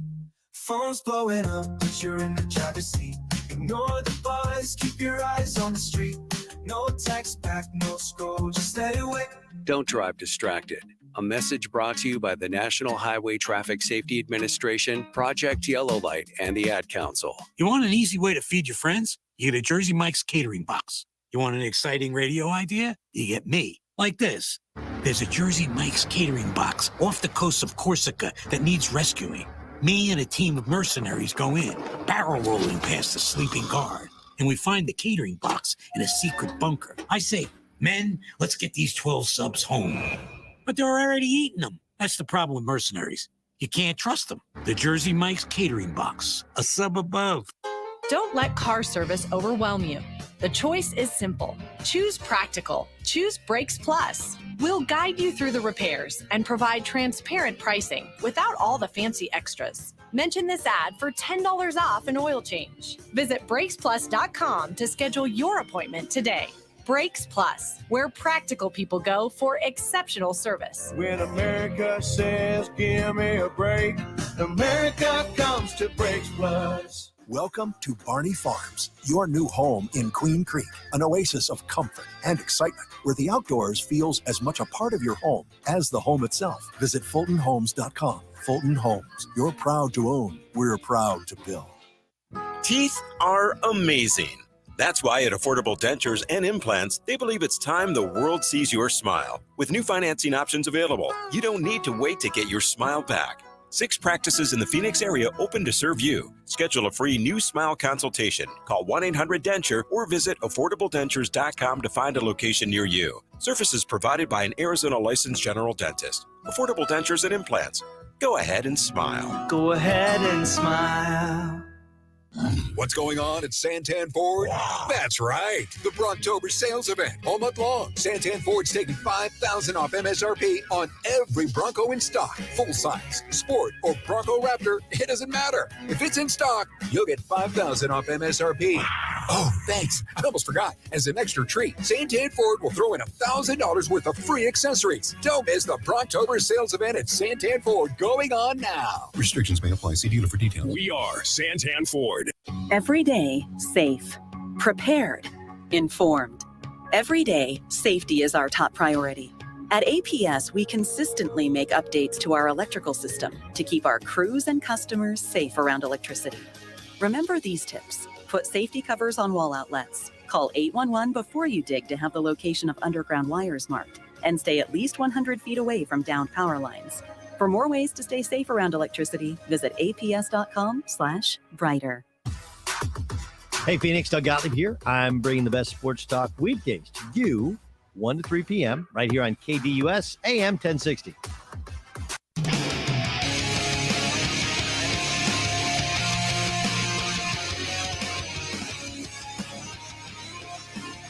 Welcome back to the lunch break. Chris Schubert here with you. It is the Football Thursday before a Football Friday edition of the show. Very excited for our first Football Friday show tomorrow.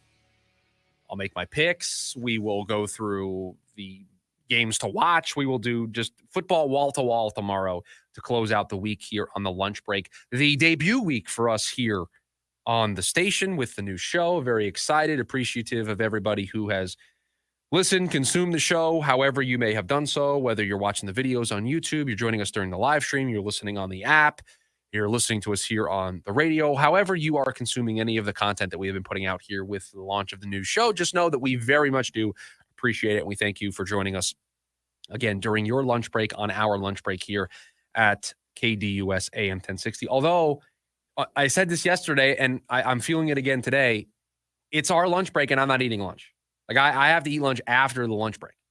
I do the show, and then I eat my lunch. Now, Corey, I don't want to throw producer Corey completely under the bus here. Producer Corey, though, was eating his lunch during the lunch break. He was very much doing what the show is supposed to be about. Right, you're back there. You just push the button that says on, and then I take it from there. So you've been able to enjoy your lunch today here on the show. I have not. Now, my lunch is on the way. I can't say what it is, but it is on the way. Is being delivered. It's being delivered. It is on the way. It's what I do during the breaks. I organize my lunch plans for after the show. And already kind of organizing my viewing plans for this evening with the ALCS and NLCS games going on later on this afternoon and tonight. And then we get started. Week 7 of the NFL starts tonight with what is just a barn burner, folks. You want to talk about old school Thursday night football on the NFL Network with two teams that you wonder how those two teams are matching up on a primetime game that I got to watch for 4 quarters, because this is like old school Panthers Falcons when they both were terrible. Jags Texans, like we're going old school. We are throwing it back, and it is just primetime disaster is what this game is going to be. Now, in theory, it shouldn't have been this way with how one of the two teams started and how injuries have kind of derailed them. But tonight, in primetime, we are very just honored to have Saints Broncos as our Thursday night football appetizer before the Week 7 slate over the weekend. And this game has 2 rookie quarterbacks in Bo Nix and Spencer Rattler. This has 2 teams that are kind of at an inflection point of their season. The Saints got off to what a great start they got off to. They looked like they were going to be an offensive juggernaut. Then injuries hit them all over the place. They don't have their quarterback for tonight's game. I think Chris Olave has been ruled out for this game. Like, the Saints offense, they have offensive line injuries. I think they're on their 3rd center. So we're down Chris Olave. We're down our starting quarterback. We're on our 3rd center. We're starting a rookie quarterback. And Spencer Rattler was fun in his first start last week against the Bucs.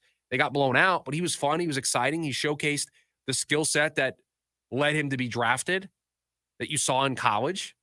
I get all that. But I don't feel great about tonight. And then you're going up against a Denver team that has an excellent defense. They have an offense that's very hit or miss. You don't know what version of Bo Nix you're going to get. Are you going to get the version that took on the Jets in the rain a couple of weeks ago? Or are you going to get the version that's been able to come up with a couple of victories? But you do feel like these are 2 teams that are at an inflection point. You feel like these are 2 teams that need to have this game if they are going to be relevant in their respective conferences playoff race. And we talked a little bit about it in hour number 1 about the Broncos being a keep the faith team according to the Athletic power rankings or panic rankings. I don't know where the Saints were, but you would certainly think, and I'm just going to take a guess, that the Saints were in the it's very much time to panic category when you consider all the injuries that are piling up, when you consider the Falcons are starting to hit on all cylinders, the Bucs are looking good. So now at best, you're the 3rd team in that division. It's hard to be a 3rd team in a division and make the wild card, right? You have to have a lot of other things go wrong across other divisions with other teams in your conference. Now, it does help that the NFC East looks like it's a dumpster fire outside of Washington right now. It doesn't help the Saints that the NFC North has 4 teams above 500. So, again, somewhat of an inflection point for both of these teams. Because if they are to come back, if they are to rally, if they are to in the Saints case, make it matter when Derek Carr comes back from his oblique injury, then you got to start with games like tonight. And maybe you look at it and you say, hey, Spencer Rattler has a game under his belt. It's a short week. Not a whole lot of adjustments we're going to be able to make, so he's going to feel even more comfortable in what we're doing. We're not going to throw too much new at him entering week 2, not like we were going to anyway, but it's a Thursday night. It's a short week. We're coming off not so great performance against the Bucs. It's Sean Payton against the Saints. I guess that's the draw, right? That's the thing everyone's getting excited about. Sean Payton's return.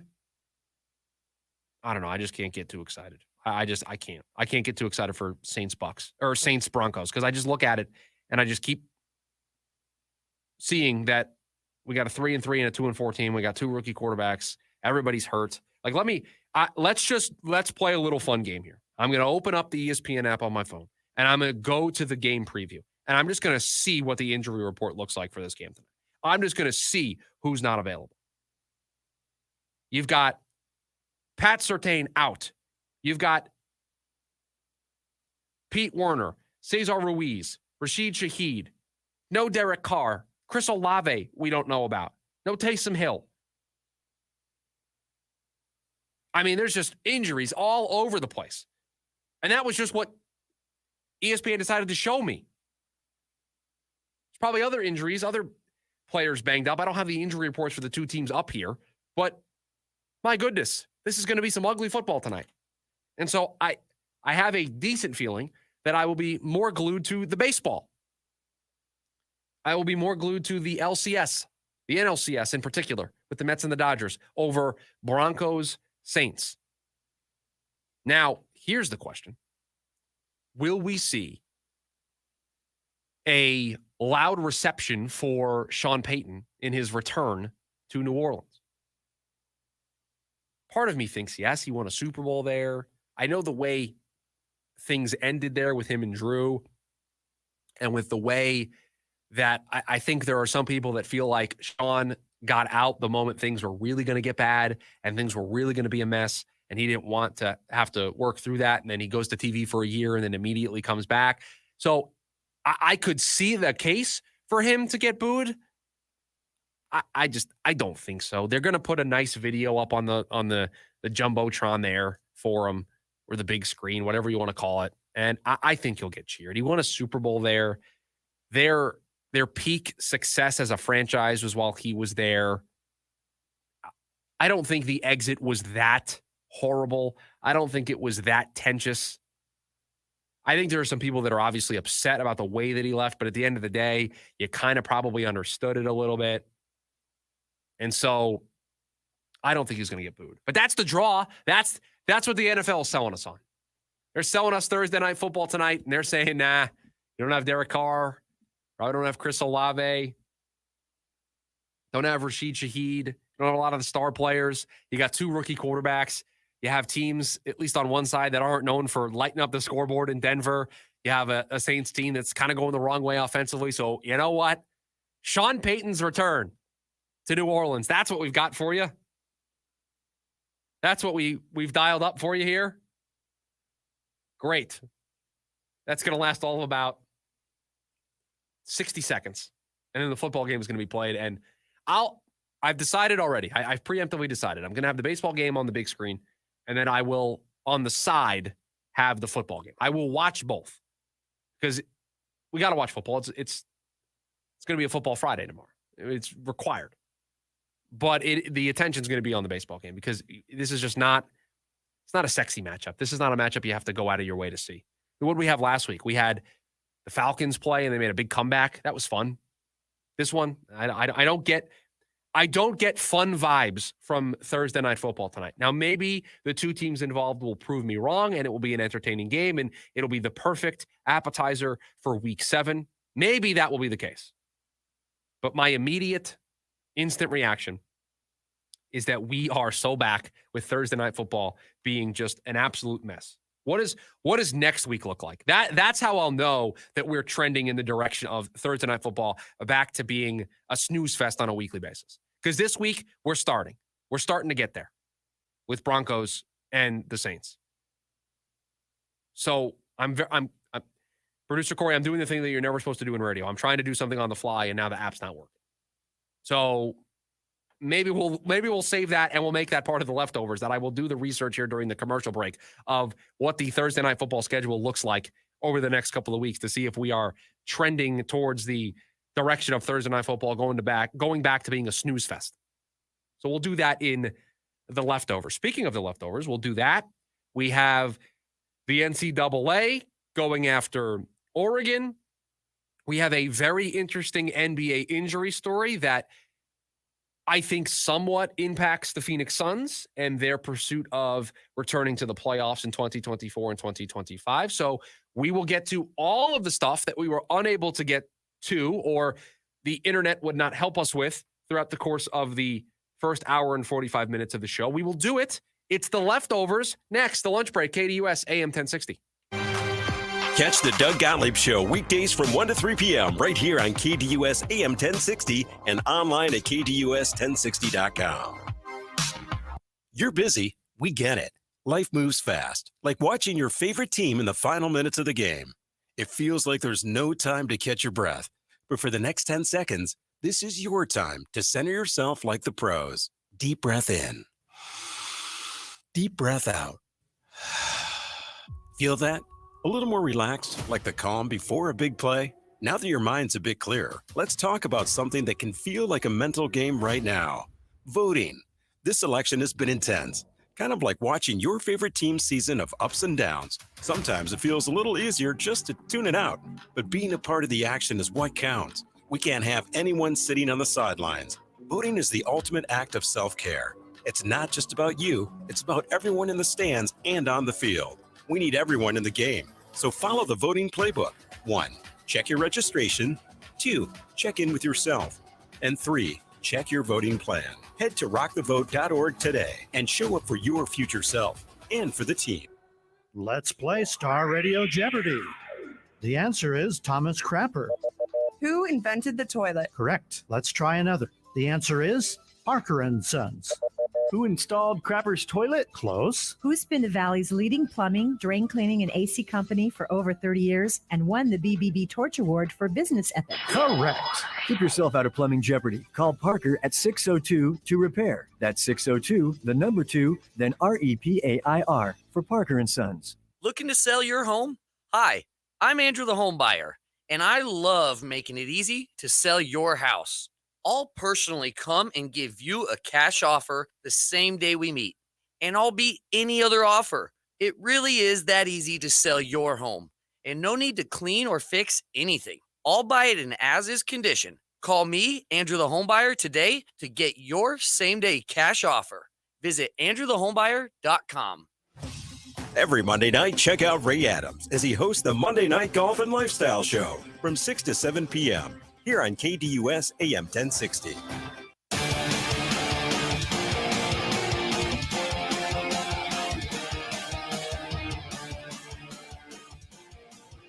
Welcome back. Lunch break, final segment, the leftovers, wrapping up today's edition of the show.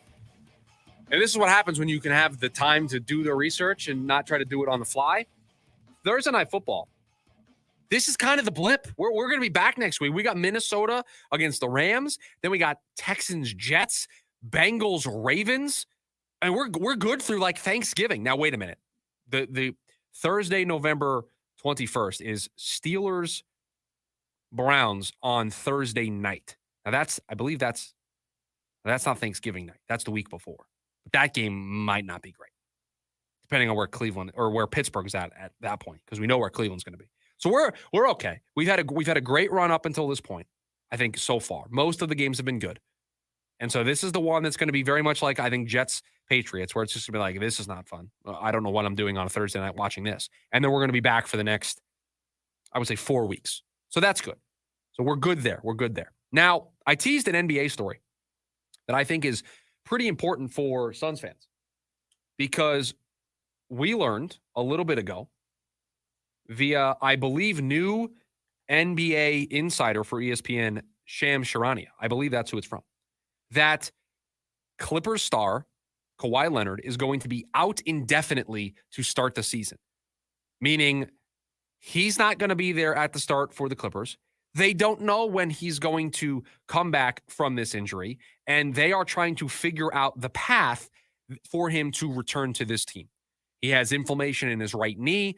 He is undergoing rehab, and the idea, at least according to this story from Shams Charania, is that they are trying to go through this process to bring him stability on the court throughout the season, and that they are trying to work on his fitness long term. He hasn't played at all during the preseason, hasn't participated in any activity that is involving on-court contact, and he is now going to miss the beginning of the season. He's going to be sidelined, and you never love this term, indefinitely to begin the NBA season. And so now the Clippers, who have just been dealing with this forever. I mean, this has been going on with Kawhi since he's gotten there. Missed the entire 21-22 season with a torn ACL.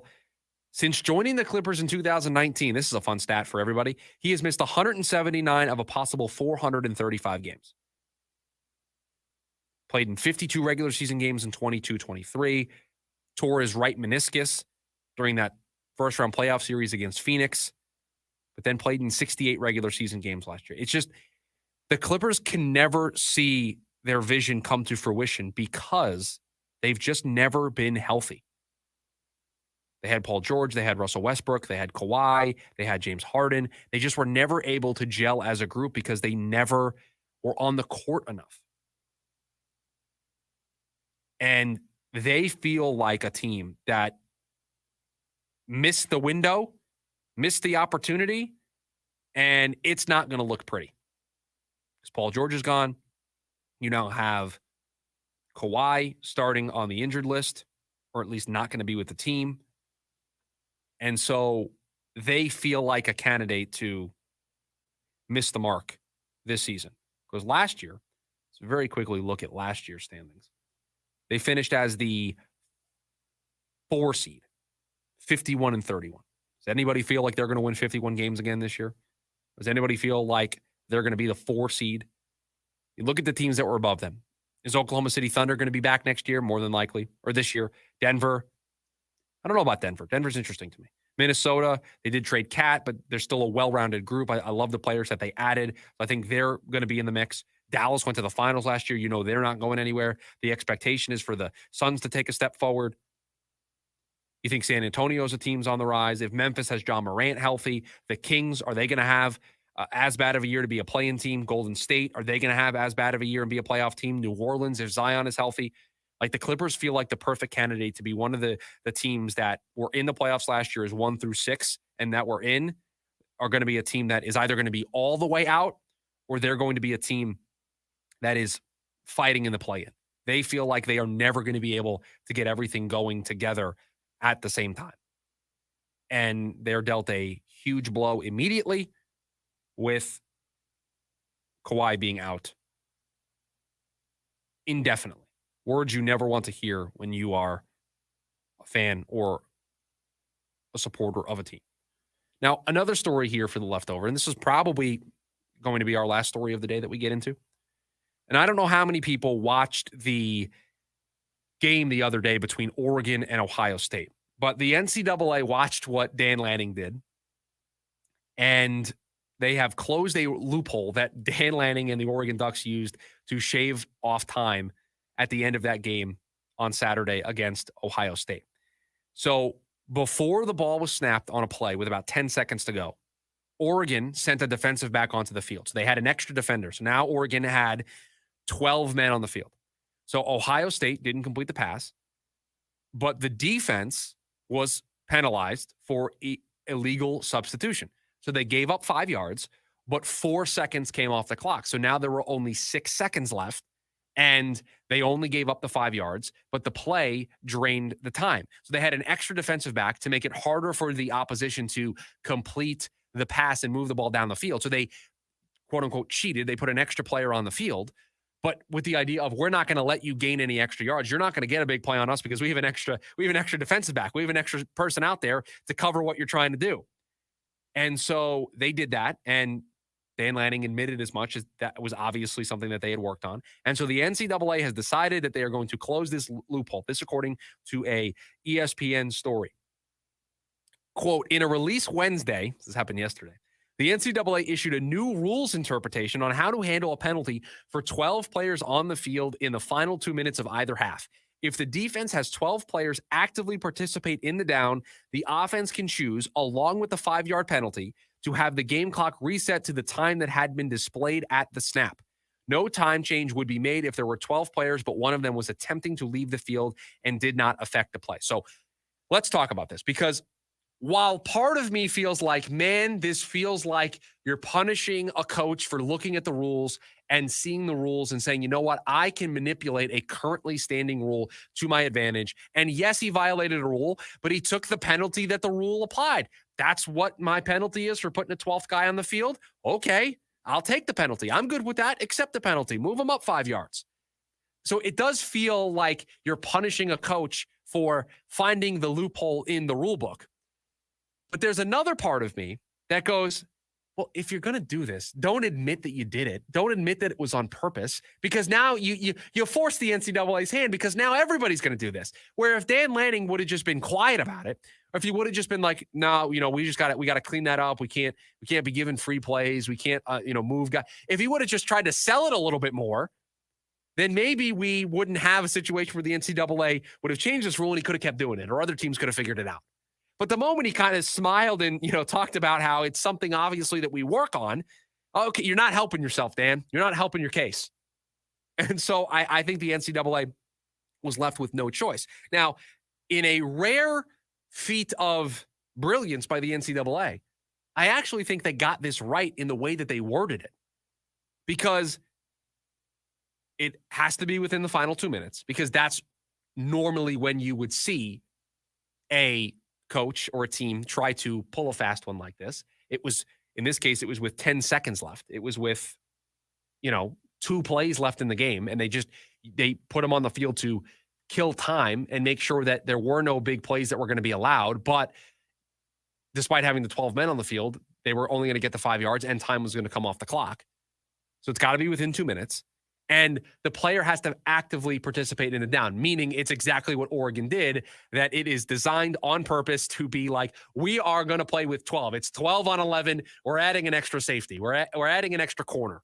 Whereas there are times where you get these plays for 12 men on the field where a guy's running off because he made a substitution late and we couldn't do the math. We didn't see how many people, and you try to get the free play, right? Well, in that case, that's not a purposeful attempt to manipulate the clock. So yeah, you got your free play, you got your 5 yards, but if you're attempting to leave the field to play and you didn't affect the play, now I just thought of this. Maybe you put the 12th guy out there, and then as things are happening, you have them run off, and they're not actively a part of the play, but they're running off. So you keep somebody nice and close. That could be a way Dan Lanning could potentially skirt this rule. So maybe the NCAA hasn't totally thought of everything around here, because I just thought of one that could potentially, because you put your 12 guys out there, right? You throw the 12th guy out there, and then you designate like, okay, wait until there's this much on the play clock and then start running towards me, or start running towards the sideline. And then you're not actively a part of the play. You are attempting to leave the field of play. You didn't affect the play because you're running off and the time can still come off the clock. Listen, I am a big fan. I am always appreciative of a coach, a team, or somebody trying to utilize the rules to their benefit. Yeah, you broke a rule, but you saw a loophole where it could help you in a game situation. And I don't think you did anything egregious. So I love teams, coaches, players that understand the rule book and understand what they can and cannot do, and they utilize it to their advantage.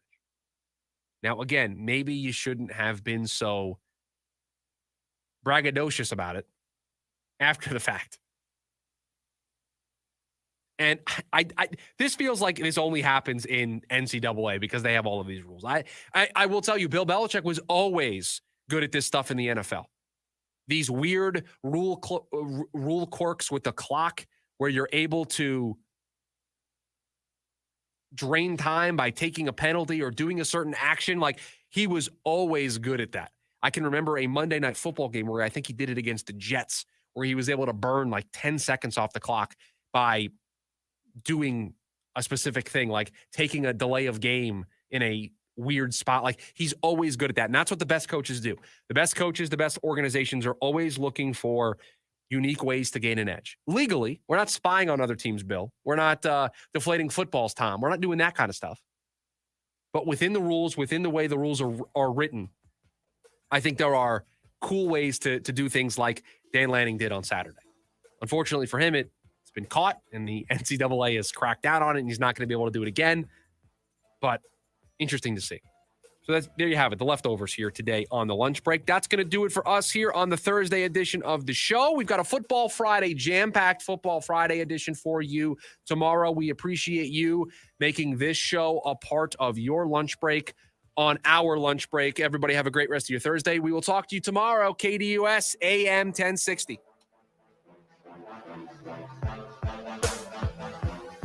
AM 1060 KDUS Tempe Phoenix and KSLA